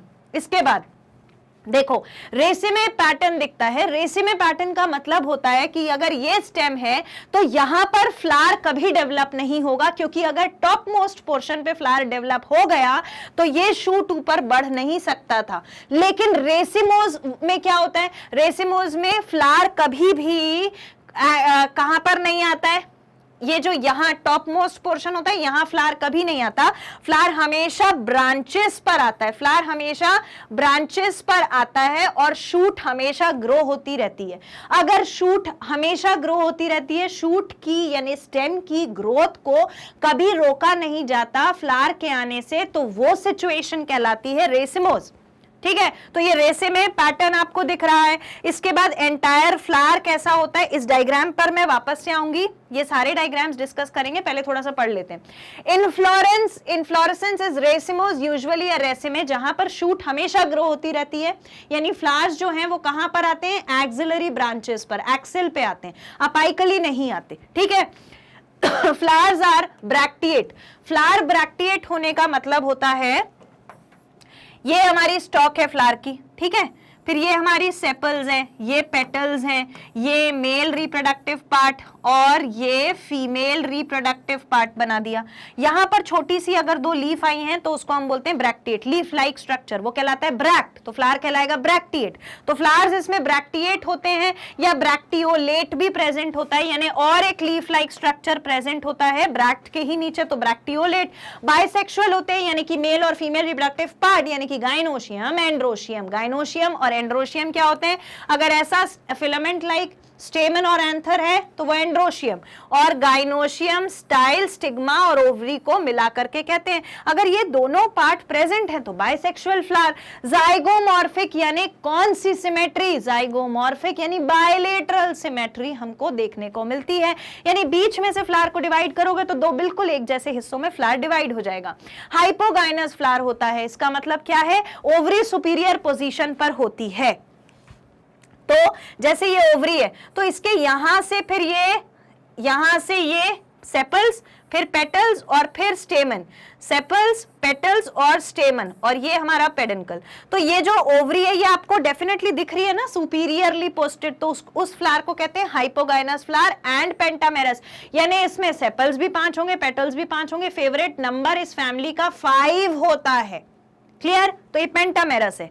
अब अपन बात करते हैं कैलिक्स की। कैलिक्स का मतलब क्या होता है? जहां सेपल्स जो होती है, नीचे वाली सेपल्स जो होती हैं, अगर ये फ्लावर है तो ये सेपल्स बनाई थी ना मैंने, फिर ये पेटल्स, तो ये जो नीचे वाला पोर्शन होता है ग्रीन लीफ लाइक स्ट्रक्चर, जो बड स्टेज में फ्लावर के अंदर फ्लावर के बाकी सारे पार्ट्स को करती है प्रोटेक्ट, वो कहलाती है सेपल्स। और वो कितनी होती है? 5 होती है, क्योंकि पेंटामेरस फ्लावर है, अभी बताया मैंने। गेमोसेपेलस, irregular, odd sepal, anterior, characteristic feature of family and valvate estivation। गेमोसेपेलस का मतलब सेपल्स जो हैं वो फ्यूज्ड है, ठीक है, सेपल्स आपस में चिपकी हुई हैं, तो गेमोसेपेलस। इरेगुलर ऑड सेपल एंटीरियर, मतलब ये वल्वेट एस्टिवेशन शो करती हैं, यानी अगर हम इसके, मैं बाकी सारे डायग्राम हटा रही हूं, अगर वल्वेट एस्टिवेशन समझना है मतलब कि सेपल्स जब हम बनाएंगे तो वो ऐसे ऐसे आपस में अटैच रहती हैं, एक दूसरे से मार्जिन जुड़ी रहती हैं, एक आगे एक पीछे, एक आगे एक पीछे अरेंज नहीं रहती है, बिकॉज एस्टिवेशन, यहाँ पे वर्ड लिखा है aestivation is the arrangement of sepals और द पेटल्स, और वो कैसे अरेंज है? Margin to margin, end to end arranged है, इस तरीके से तो वल्वेट एस्टिवेशन मिलता है। क्या है इसमें कोई दिक्कत? जितना पढ़ा है उस कंसेप्ट को लगाना है बस। कोरोला कैसा होता है? कोरोला होती है सेपल्स, तो कोरोला कंसिस्ट ऑफ 5 कोरोला होती है पेटल्स, सेपल्स अभी हमने पढ़ा, कोरोला होती है पेटल्स, और फ्लावर है पेंटामेरस, मतलब 5 petals, group of 5 petals is called Corolla. तो 5 पेटल्स होंगी पॉलीपेटलस, हमें 5 अलग अलग पेटल्स दिख रही हैं। एंड्रोशियम का मतलब क्या होता है? Mail reproductive part. तो 10 स्टेमन्स होते हैं, डायअडल्फस होता है, एंड एंथर्स डायथीकस होते हैं। अब ये डायथीकस, डायअडल्फस और 10 स्टेमन, पहले समझो ये 10 स्टेमन के बाद यहां पर एक ये लिखा हुआ दिख रहा है, ब्रैकेट में 9 लिखा है, फिर +1 कर दिया है। पहले तो ये समझो, अगर ये कंसेप्ट समझ गए तो ये बाकी सारा तो हम पढ़ के ही आए, मैं दोबारा बता देती हूँ। ये जो दिख रहा है इसका कंसेप्ट समझिए। तो ये जो हमने अभी देखा वहां पर ऐसा लिखा था 9 और प्लस लिखा था 1, इसका क्या मतलब है? ये लिखा था एंड्रोशियम के पास, यानी उनका कहना है कि एंड्रोशियम में, एंड्रोशियम क्या होता है? एंड्रोशियम होता है मेल रिप्रोडक्टिव पार्ट। अब देखो, अब हम साइंस यूज करेंगे, ठीक है। एंड्रोशियम होता है मेल रिप्रोडक्टिव पार्ट, जिसको हम ऐसे रिप्रेजेंट करते हैं। तो ये जो मेल पार्ट है इसमें स्टेमन्स कितने हैं? इसमें स्टेमन होते हैं 10 स्टेमन होते हैं, जो कैसे होते हैं? जिसमें से 9 जो हैं वो फ्यूज्ड रहते हैं और एक जो है वो फ्री रहता है, इसीलिए 9 को फ्यूज्ड है, इसलिए ब्रैकेट में लिखा है, और 1 को ऐसे ही छोड़ दिया है। तो इसके पास 10 स्टेमन है। इसके अलावा हमने यहां पर पढ़ा कि ये जो है ये डायअडल्फस है। तो डायअडल्फस का मतलब क्या होता है? डायअडल्फस का मतलब होता है जब स्टेमन 2 ग्रुप्स में हो, तो एक स्टेमन ये और बाकी सारे 9 स्टेमन अलग से ऐसे निकल के आते हैं। तो आप अगर देख पा रहे हो तो यहां पर 9 स्टेमन, यहां पर 1 स्टेमन, मिला के हो गए 10, तो 9 फ्यूज थे और ये 2 थे, तो स्टेमन जो है वो 2 बंडल्स में था। तो उसको बोलते हैं डायअडल्फस। अभी समझ में आ गया? तो डायअडल्फस का मतलब, और एंथर जो है वो डायथीकस है, यानी अगर आप इसका एंथर ऊपर से देखोगे, ये एंथर होता है ना, तो ये एंथर ऊपर से अगर देखोगे तो आपको एंथर जो है वो ऐसा दिखेगा जिसमें दो लोब दिखेंगे, एक ये वाला लोब और एक ये वाला लोब। तो ऐसा एंथर कहलाता है क्या? ऐसा एंथर कहलाता है dithecous anther. This is all about the parts of the flower. ठीक, इसके बाद हम गाइनोशियम की बात करते हैं। गाइनोशियम क्या है? Female reproductive part of the flower. कैसा होता है? सुपीरियर होती है ओवरी। अभी हमने देखा था ना, हाइपोगाइनस, ओवरी ऊपर की तरफ है। Monocarpellary, unilocular with many ovules on margin placement. अब मार्जिन पे ओव्यूल प्लेस्ड है, मतलब अपन प्लेसेंटा और ओव्यूल के प्लेसेंटेशन की बात कर रहे हैं। मोनोकार्पिलरी यानी कि एक सिंगल कार्पल है, यानी एक ही स्टिग्मा, स्टाइल और ओवरी वाला पोर्शन मिलेगा, तो ऐसा फ्लावर कहलाता है मोनोकार्पिलरी। और मार्जिन पर, यानी कि अगर ये हमारा प्लेसेंटा है तो यहाँ मार्जिन के ऊपर बस एक ओव्यूल हमको देखने को मिलेगा। स्टाइल सिंगल होती है, कर्व्ड और bent at right angle of the ovary. Curved और bent at the right angle of the ovary मतलब सिर्फ इतना बताया है कि ओवरी से राइट एंगल की साइड उसका स्टाइल जो है वो झुका हुआ रहता है, यानी ये ओवरी है ना, तो ये झुका हुआ रहेगा इसका क्या? स्टाइल। ठीक, स्टाइल जो स्टिग्मा को और ओवरी को कनेक्ट करके रखता है, उसमें स्टाइल झुकी हुई रहती है 90 डिग्री का एंगल बना के। किसकी तरफ? हमारे ओवरी की तरफ। फ्रूट की बात करेंगे तो फ्रूट और seed characteristically legume pod and are non endospermic. जब सीड नॉन एंडोस्पर्मिक होता है, यानी उसमें ट्रिपल फ्यूजन नहीं हुआ, डबल फर्टिलाइजेशन नहीं हुआ, दो polar nuclei male reproductive cell के साथ कंबाइन नहीं कर पाए थे, तो वहां पर एंडोस्पर्म नहीं बनेगा। एंडोस्पर्म वो स्ट्रक्चर होता है जो सीड के अंदर न्यूट्रिशन प्रोवाइड करता है, तो एंडोस्पर्म बना नहीं था, ट्रिपल फ्यूजन नहीं हुआ होगा, तो इसीलिए ये नॉन एंडोस्पर्मिक फूड होता है। तो फिर मैम इसको अगर एंडोस्पर्म न्यूट्रिशन नहीं दे रहा तो कौन देगा? कॉटिलेडन देगा। ठीक है, कॉटिलेडन यहां पर रिजर्व्ड फूड रखने का काम करेगा। फ्लोरल फॉर्मूला की तरफ आगे बढ़ते हैं। अब ये सबसे इंपॉर्टेंट चीज है, इतनी चीजें तो हमें मालूम थी। तो पहला साइन जो हमें यहां दिख रहा है वो हमें परसेंटेज का साइन दिख रहा है, जिसका मतलब है बायलेटरली सिमेट्रिकल फ्लावर। फिर हमें बाइसेक्सुअल का डायग्राम दिख रहा है, बाइसेक्सुअल का सिंबल दिख रहा है, यानी मेल और फीमेल पार्ट दोनों प्रेजेंट है। K is 5 और ब्रैकेट में है, मतलब फ्यूज्ड है। K is 5 का क्या मतलब है? K is used for calyx, यानी कि सेपल का जो ग्रुप है, और वो सेपल्स आपस में फ्यूज्ड हैं। उसके बाद कोरोला के पास लिखा हुआ है 1 + 2 + 2।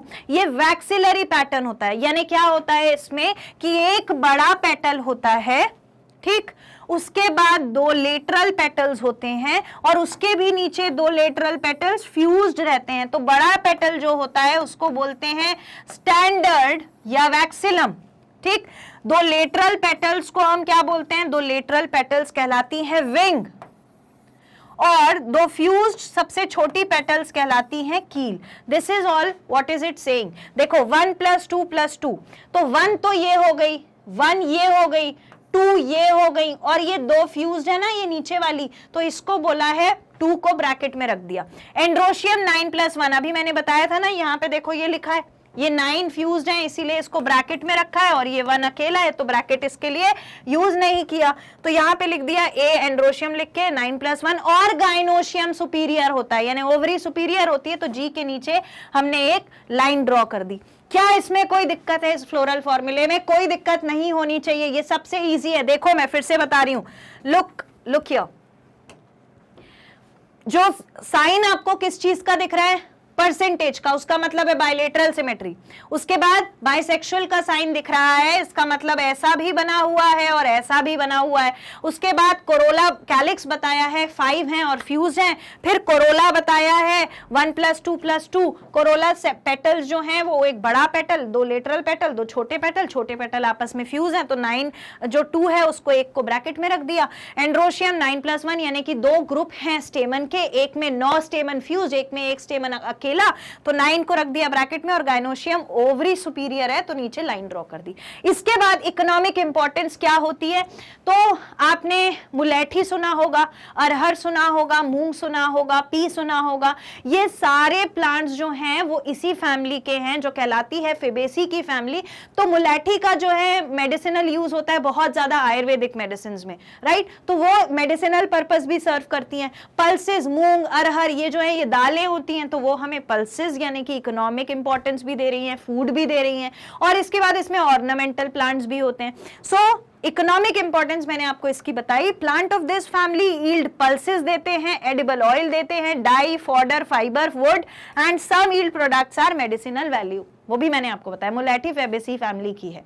Clear? So that is all about the Fabaceae family. अब हम नेक्स्ट फैमिली की बात करेंगे जिसका नाम है सोलेनेसी यानी कि पोटैटो की फैमिली। तो सोलेनेसी फैमिली जो है, जिसको पोटैटो फैमिली बोलते हैं, उसको स्टार्ट करने से पहले आपको एक चीज मैं बताना चाहती हूं, और वो चीज क्या है? वो चीज है हमारे पहली वाली फैमिली के डायग्राम। ठीक है, तो ये जो हमने पढ़ा था फेबिएसी के बारे में, उसके ये डायग्राम में रेसिमोस पैटर्न दिख रहा है, यानी कि शूट हमेशा ग्रो होगा, फ्लावर इस तरीके का दिखेगा, ये एंटायर फ्लावर है, अभी यहाँ समझ में नहीं आएगा, आगे समझ में आएगा। ये है लॉन्गिट्यूडनल सेक्शन जहां पर हमको sepals, ovules, ovary, anther, style, stigma, एले और वैक्सीलियम सब दिख रहा है। वैक्सीलियम यानी मैंने बोला था ना, स्टैंडर्ड एक बड़ी लीफ होती है, फिर 2 लेटरल लीफ होती हैं, फिर 2 जुड़ी हुई लीफ होती हैं। तो ये जो बड़ी वाली लीफ है वो क्या कहलाती है, जल्दी से बताओ? स्टैंडर्ड लेटरल लीव्स विंग कहलाती है, और अंदर वाली जो जुड़ी हुई सबसे छोटी लीफ होती है वो क्या, पेटल होती है, वो क्या कहलाती है? वो कहलाती है कील। ठीक है, इतना समझ में आया? उसके बाद कोरोला को ओपन करेंगे तो देखो ये वैक्सीलियम, ये 2 लेटरल विंग्स, और ये वाली जो है ये क्या है? ये कील है। ठीक, जो छोटी छोटी 2 लीव्स हैं। इसके बाद ये एंड्रोशियम का पोर्शन है जहां पर 9 पेटल्स, 9 जो स्टेमन्स हैं वो फ्यूज दिख रही हैं और एक स्टेमन अलग दिख रही है, इसीलिए हमने 9 को ब्रैकेट में +1 लिखा था एंड्रोशियम के पास। उसके बाद हमें पिस्टल दिख रहा है, तो पिस्टल हमें ओवरी और स्टाइल और स्टिग्मा वो तो हमें सब दिख गया। 90 डिग्री के एंगल पर ये जो है ये वो रहता है। अब तुम बोलोगे मैम ये प्रॉपर 90 डिग्री तो नहीं दिख रहा, ऐसे ही 90 डिग्री होता है, ये 90 डिग्री एंगल पे ट्विस्टेड रहता है ओवरी से। फ्लोरल डायग्राम हमें यहाँ दिख रहा है, देखो ब्रैक्टिएट और ब्रैक्टियोल 3 दिख रहे हैं ना, 2 ब्रैक्टिएट दिख रहे हैं, ब्रैक्टियोल दिख रहा है, फ्यूज्ड हमको सेपल्स दिख रही हैं, उसके अंदर हमको पेटल्स दिख रही हैं। पेटल्स यानी कि कैलिक्स जो है वो एक, ये 2 लेटरल, 2 नीचे जुड़ी हुई, ये 9 फ्यूज्ड हमने स्टेमन बनाए, एक स्टेमन अलग बनाया, अंदर हमने क्या बनाया? एंड्रोशियम। एंड्रोशियम के अंदर हमने प्लेसेंटा बनाया, मैंने बताया था प्लेसेंटा में ऐसा होगा और एक ओव्यूल मार्जिन से जुड़ा होगा, इसीलिए ऐसा ही बनाया है।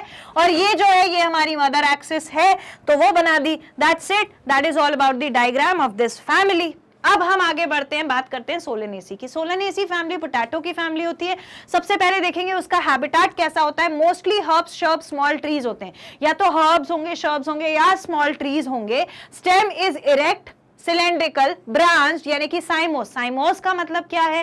देखो स्टेम इसकी कैसी है वो समझने के लिए अगर हमें साइमोस मालूम है तो हम समझ गए। साइमोस का मतलब क्या है कि जहां पर जो स्टेम है वो ग्रो होना स्टॉप हो जाती है। क्यों स्टॉप हो जाती है? क्योंकि ऊपर उसके पोजीशन पर, ऊपर टॉप मोस्ट पोजीशन पे फ्लावर आ जाता है।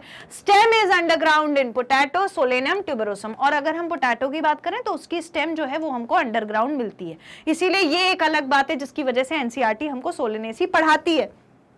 लीव्स की हम बात करें तो लीव्स सिंपल होती हैं, ऑल्टरनेट होती हैं। ऑल्टरनेट का मतलब एक यहाँ, एक यहाँ, एक यहाँ, एक यहाँ, तो ऑल्टरनेट अरेंजमेंट है। एक्स स्टिपुलेट, एक्स स्टिपुलेट का मतलब होता है कि स्टिपुलेट नहीं होता। तो मैडम स्टिपुलेट हमें फिर से बता दो, भूल जाते हैं हम।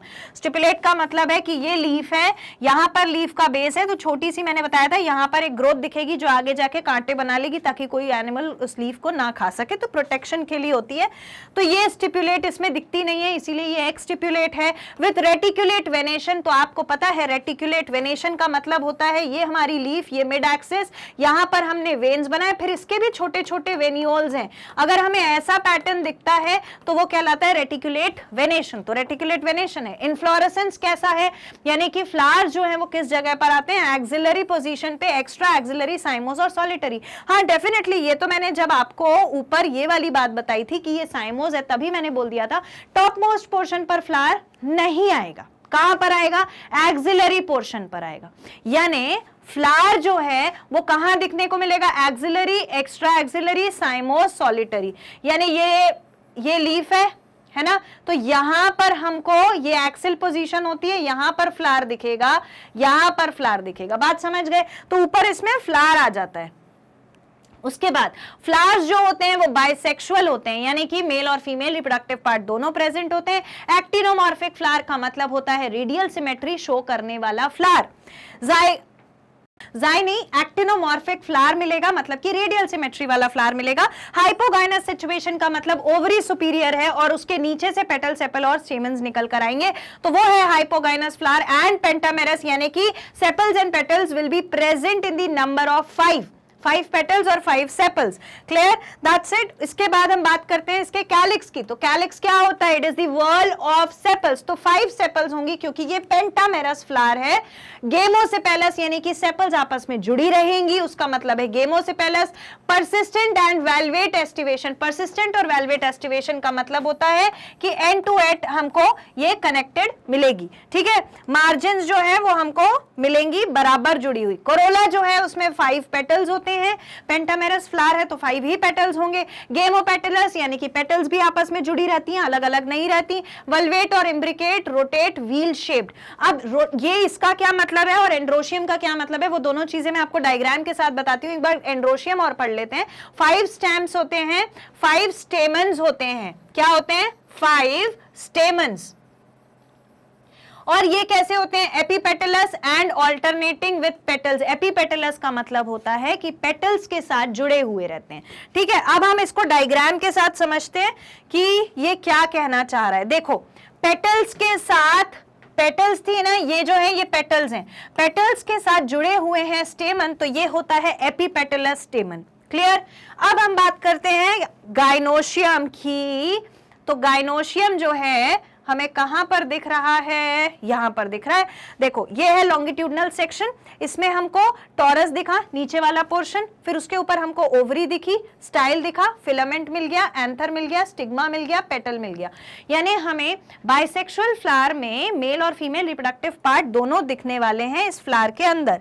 और क्या लिखा है भाई? और क्या हमने कुछ छोड़ा तो नहीं है? 5 पेटल्स देख लिया, गेमोपेटल मतलब आपस में जुड़ी हुई है, velvet, imbricate, rotate, wheel shaped. हाँ, कोरोला जो है वो रोटेट व्हील शेप्ड है। इसका क्या मतलब है? इसका मतलब है कि यहां पर इसमें ये जो है ना, ये जो लीफ का पैटर्न है ये आपस में जुड़े हुए हैं। ठीक, और इसके साथ स्टेमन्स भी जुड़े रहते हैं, और इसीलिए हमने इसको एपीपेटलस और इस सेक्शन को देख लिया, फ्लावर के इस सेक्शन को। तो ये वल्वेट और इम्ब्रिकेट पैटर्न शो करते हैं जुड़े रहने का। बस इसका यही मतलब है कि वल्वेट इम्ब्रिकेट पैटर्न यानी कि आपस में एंड टू एंड कनेक्टेड हैं पेटल्स। एंड्रोशियम हमको पता चल गया। गाइनोशियम के बारे में, बाय कार्पिलरी यानी कि 2 गाइनोशियम प्रेजेंट होते हैं, 2 ओवरी और स्टिग्मा स्टाइल मिलेगा। ठीक है, उसके बाद सिंकार्पस का मतलब क्या होता है? सिंकार्पस का मतलब होता है कि ये जो कार्पल है ये जुड़ी रहेगी। ठीक, यानी कि फीमेल रिप्रोडक्टिव पार्ट भी कनेक्टेड रहेगा। Superior with many ovules on swollen axile placenta, carpels are obliquely arranged. Carpels obliquely arranged होती हैं इस तरीके से। देखो, यहां पर प्लेसेंटा का पैटर्न दिख रहा है हमें, ये इस तरीके से बीच में ये प्लेसेंटा है ना। प्लेसेंटा में हमको एक साइड यहां पर ओव्यूल्स अटैच दिख रहे हैं और एक साइड यहां पर ओव्यूल्स अटैच दिख रहे हैं। तो ये स्वोलन एक्साइल प्लेसेंटा होता है जहां पर ओवरी जो है ये ओवरी वॉल है, ये ओवरी वॉल है, अंदर प्लेसेंटा था, उसने क्या कर दिया? 2 रूम्स बना दिए, 2 अलग अलग तरीके से ओव्यूल्स जो हैं वो अरेंज हो गए। अब फिर से वापस से पढ़ो इसका क्या मतलब है। See, superior with many ovules on swollen axile placenta. Swollen axile placenta दिखा, ये है स्वोलन एक्साइल प्लेसेंटा। ये जो बड़ा बड़ा ये एक बीन शेप दिख रहा है, ये दूसरा बीन शेप दिख रहा है, और इसके बीच में ये जो गैप दिख रहा है ये गैप है स्वोलन एक्साइल प्लेसेंटा, जिसके दोनों साइड में ओव्यूल्स प्रेजेंट है। अब उसको पढ़ो वापस से, जिसके दोनों साइड में ओव्यूल्स प्रेजेंट है। Axile placenta, carpels are obliquely placed. Carpels जो है वो ऑब्लिक डायरेक्शन में जुड़ी हुई रहती हैं। फ्रूट और सीड कैसा होता है? अब बेरी, टोमेटो, ब्रिंजल और capsule seeds are endospermic. Endospermic seeds होते हैं, यानी कि ट्रिपल फ्यूजन ओवरी के अंदर हुआ था जहां पर पोलर न्यूक्लियाई फ्यूज हो गए थे मेल गैमीट के साथ, और वो बाद में बना लेता है एंडोस्पर्म। एंडोस्पर्म करता है फूड को स्टोर। ओके, अब हमने ये सारे कंसेप्ट पढ़ लिए, अब हम बढ़ते हैं फ्लोरल फॉर्मूले की तरफ। तो फ्लोरल फॉर्मूला क्या होगा? इसका मतलब क्या है? ये वाला जो साइन है ये क्या बताता है? What does this sign says? अब तो आपको समझ में आ जाना चाहिए, हम पढ़ रहे हैं फ्लोरल फॉर्मूला, इसका मतलब है रेडियल सिमेट्री। उसके बाद यूनिसेक्सुअल है या बायसेक्सुअल है, तो इस साइन का मतलब है बायसेक्सुअल। उसके बाद कैलिक्स जो है वो 5 है नंबर में और ब्रैकेट लगा है नंबर के बाहर, यानी कि वो फ्यूज्ड है। कैलिक्स जो है वो भी 5 है नंबर में, ब्रैकेट लगा है, यानी कि वो फ्यूज्ड है। एंड्रोशियम भी 5 है नंबर में, ब्रैकेट लगा है, यानी फ्यूज्ड एंड्रोशियम है। और गाइनोशियम में ओवरी सुपीरियर है, इसलिए नीचे एक लाइन खींची हुई है और 2 लिखा है, यानी कि 2 गाइनोशियम होती हैं और दोनों फ्यूज्ड होती हैं। This is about the floral formula. अब हम बात करते हैं इस पर्टिकुलर फैमिली के एग्जांपल्स या इकोनॉमिक इंपॉर्टेंस की। तो इकोनॉमिक इंपॉर्टेंस जो है, many plants are used as source of food, vegetable, spice, medicine, fumigatory, some are ornamental plant. तो यहां पर कौन सा मेडिसिनल प्लांट है? अश्वगंधा जो प्लांट होता है वो, उसकी भी बहुत ज्यादा मेडिसिनल इंपॉर्टेंस होती है, तो वो प्लांट यहां पर आता है। स्पाइस यानी कि चिली भी इसी फैमिली की मेंबर है। ब्रिंजल, पोटैटो, वेजिटेबल्स भी इसी फैमिली के मेंबर्स हैं। That is all about the economic importance. अब हम बात करते हैं डायग्राम की। तो हमने ये डायग्राम्स ऑलरेडी देख लिए हैं, प्लासेंटा भी देख लिया था, प्लासेंटेशन देख लिया था। फ्लोरल डायग्राम एक बार फिर से देखेंगे। हमारे पास बाहर पेटल्स दी हुई हैं जिसमें ये लगा है, इसका मतलब कि फ्यूज्ड पेटल्स हैं, फ्यूज्ड सेपल्स हैं, सेपल्स कैलिक्स हैं। उसके बाद कोरोला जो है, कोरोला भी कैसा है? फ्यूज्ड है, यानी कि पेटल्स भी फ्यूज्ड हैं। तो यहां पर कोई भी डिफरेंस नहीं दिख रहा, फ्यूज दिख रही हैं। और जो हमारी स्टेमन्स थी वो किससे फ्यूज थी? वो पेटल्स के साथ फ्यूज थी, तो इसीलिए हमने पेटल्स के साथ स्टेमन्स को जोड़ रखा है। और यहां पर दिख रहा है गाइनोशियम, जिसमें स्वोलन सेंटर पोर्शन है, एक्साइल प्लासेंटा जो कहलाता है। और फिर है हमारे पास क्या? फिर है उसके बाद हमारे पास ovule situated. So this is about the floral diagram. और यहां पर लगी हुई है mother axis. Clear? Very good. Now we'll move ahead towards the next family which is known as Liliaceae. Liliaceae यानी कि लिली की फैमिली, जो जनरली कैसी होती है? हर्बेशियस होती है। हर्बेशियस का मतलब है कि इस फैमिली के जो मेंबर्स हैं उसके जो प्लांट्स हैं, उन प्लांट्स में वुडी स्टेम ना होकर ग्रीन कलर की स्टेम होती है, ग्रीन स्टेम होती है with a perennating underground stem. Perennating underground stem मतलब वो स्टेम जो अपने आप को मॉडिफाई कर लेती है एक सीजन से दूसरे सीजन तक जाने के लिए, जो सीजनल चेंज है उसमें अडेप्ट होने के लिए, तो उसको हम बोलते हैं perennial stem. Bulb, com, rhizome ये इसके एग्जांपल्स हैं। लीव्स जो है वो कैसी होती है? सिंपल लीफ होती है। एक्सटिपुलेट होती है, यानी कि स्टिपुलेट एब्सेंट है। स्टिपुलेट ये लीफ के बेस में छोटे से पोर्शन जो आगे जाके मॉडिफाई हो जाते हैं कांटों में और लीफ को करते हैं प्रोटेक्ट, तो एक्सटिपुलेट लीफ। मोस्टली बेसल होती है, बेस की तरफ सिचुएटेड है ना। Alternate and linear with parallel venation. Parallel venation हमें यहां पर इस फैमिली में अकेला मिला है, जिसका मतलब है कि ये अगर लीफ है तो इस तरीके से वेन्स और वेनलेट्स आपको पैटर्न बना के एक दूसरे के पैरेलल नजर आते हैं, तो वो होता है पैरेलल वेनेशन। इन्फ्लोरेंस कैसा होता है? ऑफन अम्बिलेट क्लस्टर, रेसिमोज और फ्लावर्स आर सॉलिटरी। तो फ्लावर्स जो हैं वो बेसिकली सॉलिटरी होते हैं, यानी कि एक अकेले देखने को मिलते हैं। अम्बलेट क्लस्टर या फिर रेसिमोस पैटर्न का मतलब है, रेसिमोस पैटर्न अभी थोड़ी देर पहले भी हमने पढ़ा था, जहां पर क्या होता है कि शूट हमेशा ग्रो होती रहती है और फ्लावर जो है वो साइड की ब्रांचेस में आ जाते हैं, तो शूट की ग्रोथ कभी नहीं रुकती, इट ऑलवेज ग्रोज। फ्लावर कैसा होता है? एक्टिनोमॉर्फिक यानी कि रेडियल सिमेट्री वाला फ्लावर है। बाइसेक्सुअल यानी कि मेल और फीमेल पार्ट दोनों प्रेजेंट है। हाइपोगाइनस यानी कि ओवरी ऊपर की तरफ सिचुएटेड रहती है और ओवरी के नीचे से सेपल पेटल स्टेमन निकल के आते हैं, ओवरी सुपीरियर।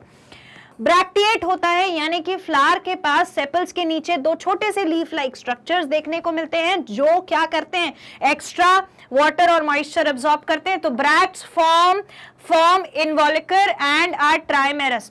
ट्राइमेरस का क्या मतलब है? ब्रैक्ट जो है, ब्रैक्ट तो आपको कैसे दिखेंगे? और एक्स्ट्रा छोटे से निकले हुए पार्ट दिखेंगे सेपल्स के नीचे, जो ग्रीन कलर की सेपल्स होती हैं। यानी I will draw it and tell you. देखो ये सेपल्स हो गई, ठीक, ये हमारी फ्लावर की पेटल्स हो गई, ये स्टेमन हो गया, है ना, और उसके ऊपर हमें यहाँ पर ये ओवरी दिख रही है, ये स्टाइल हो गया और ये स्टिग्मा हो गया। इतना तो समझ में आ गया। इसके नीचे यहाँ पर स्टॉक के नीचे छोटे से 2 लीफ लाइक स्ट्रक्चर होते हैं जिसको हम क्या बोलते हैं, स्टिपुलेट बोलते हैं, ठीक है, ब्रैक्टेट बोलते हैं, सॉरी स्टिपुलेट लीफ के पास होता है, ब्रैक्टेट बोलते हैं, और उसका वो कहलाता है ब्रैक्ट, एक है तो ब्रैक्ट। एंड आर ट्राइमेरस, यानी कि इसमें पेटल्स जो हैं वो आपको 3 ही दिखेंगी, 3 से ज्यादा नहीं दिखेंगी। अब इसमें प्रेजेंट होता है पेरियांथ, ये कुछ नया है, पेरियांथ हमने अभी नहीं पढ़ा था। पेरियांथ का मैंने आपको बताया था जब मैंने फॉर्मूला बताया था, जिसका मतलब होता है कि सेपल्स और पेटल्स फ्यूज हैं और वो ग्रुप में प्रेजेंट है। तो 6 टेपल्स होते हैं। जब पेटल्स और सेपल्स फ्यूज रहते हैं तो उसको हम क्या बोलते हैं, टेपल। तो टेपल यहां पर 6 दिखेंगे इन 2 whorls of 3 each, free, United और वेलवेट। फ्री भी हो सकते हैं, जुड़े हुए भी हो सकते हैं, वेलवेट यानी कि मार्जिन से मार्जिन मिलाकर भी प्रेजेंट हो सकते हैं, और 2 whorls में यानी 3-3 के ग्रुप में प्रेजेंट होते हैं।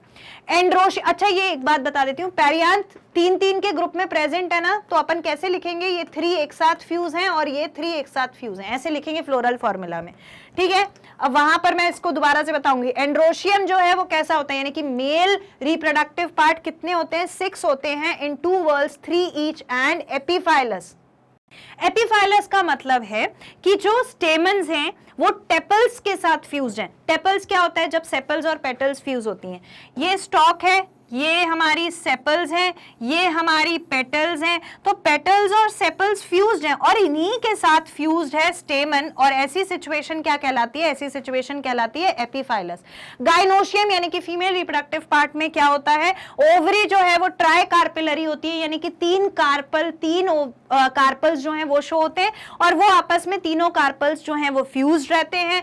ट्राइलॉक्यूलर होता है, यानी 3 लॉक्यूल प्लेसेंटा में होते हैं। अगर आप ओवरी के अंदर देखोगे तो इस तरीके से सेप्टा डिवाइडेड रहता है और 3 अलग अलग रूम्स देखने को मिलते हैं जिसके पास अटैच रहते हैं ovules. Clear? So it is trilocular, superior with many ovules on axial placentation। axial placentation में आपको ovules मिलेंगे। फ्रूट और सीड कैसे होते हैं, बेरी और कैप्सूल। सीड्स आर एंडोस्पर्मिक, यानी यहाँ पर फूड सीड जो है उसको न्यूट्रिशन प्रोवाइड करने के लिए एंडोस्पर्मिक स्ट्रक्चर बनता है। 2 पोलर न्यूक्लियाई फ्यूज होते हैं मेल गैमीट के साथ, तो 3 सेल्स जो हैं वो फ्यूज हो गए तो ट्रिपल फ्यूजन कहलाता है, which is known as double fertilisation, और वो आगे जाके सीड में हमेशा प्रेजेंट रहता है और बाद में सीड को न्यूट्रिशन प्रोवाइड करने का काम करता है। फॉर्मूला इसका देखो, फ्लोरल फॉर्मूला क्या होगा, this sign is for radial symmetry. उसके बाद बाइसेक्सुअल फ्लावर है, मेल और फीमेल पार्ट दोनों प्रेजेंट है। P इज फॉर पेरियांथ जिसमें 3+3 दिखेगा। A इज फॉर एंड्रोशियम जिसमें 3+3 दिखेगा, और गाइनोशियम जो है वो भी कितने प्रेजेंट होंगे, 3 प्रेजेंट होंगे। ट्राई कार्पेलरी था। क्लियर हो गया? That is all about the floral formula. Economic importance क्या होती है, plants of this family yield condiments, species, spices, vegetables, medicines, many are ornamental। तो यहाँ पर medicinal plant होता है aloe, ठीक है, और ट्यूलिप जो है वो भी इसी फैमिली का एग्जाम्पल है। That is all about the examples. अब हमारे पास यहाँ पर एक डायग्राम है जिसमें फ्लोरल डायग्राम सबसे ज्यादा इंपॉर्टेंट है। फ्लोरल डायग्राम में हमको क्या देखने को मिलता है, ये टेपल्स हैं, सेपल्स और पेटल्स फ्यूज्ड हैं, इसीलिए ये जो सेपल बनाई गई है वो फ्यूज है अपने टेपल के साथ, इसीलिए इसे फ्यूज दिखा दिया गया है, इसीलिए इसे फ्यूज दिखाया गया है। और उसी के साथ फिर स्टेमन्स जुड़े थे, इसीलिए उसी के साथ स्टेमन्स को जोड़ दिया गया। अंदर गाइनोशियम में 3 रूम्स, 3 लॉक्यूल दिखते थे, तो ये 3 रूम्स आपको दिख रहे हैं, और उसके बाद उसके पास प्रेजेंट है ओव्यूल। यहां पर आपको दिख रही है mother axis. That is all about the floral diagram. तो हमने तीनों फैमिली के characters, floral diagram, floral formula और एग्जांपल्स, इकोनॉमिक इंपॉर्टेंस क्या है, ये सारी चीजें कर ली हैं डिस्कस। यहां पे हमारा ये चैप्टर होता है खत्म, लेकिन अभी क्वेश्चंस बाकी हैं जो हम करेंगे अपने नेक्स्ट सेशन में। लेकिन आपको जाने से पहले एक इंपॉर्टेंट बात मुझे ये बतानी है कि मैग्नेट ब्रेन्स ने आप लोगों की सुविधा के लिए सारे वीडियोस को chapter wise, subject wise, book wise arrange कराया है वेबसाइट पर, जो कि ऑफिशियल वेबसाइट है www.magnetbrains.com, ये नाम है उस वेबसाइट का, और प्ले स्टोर पर अवेलेबल ऐप जो फिर मैग्नेट ब्रेन्स नाम से अवेलेबल है।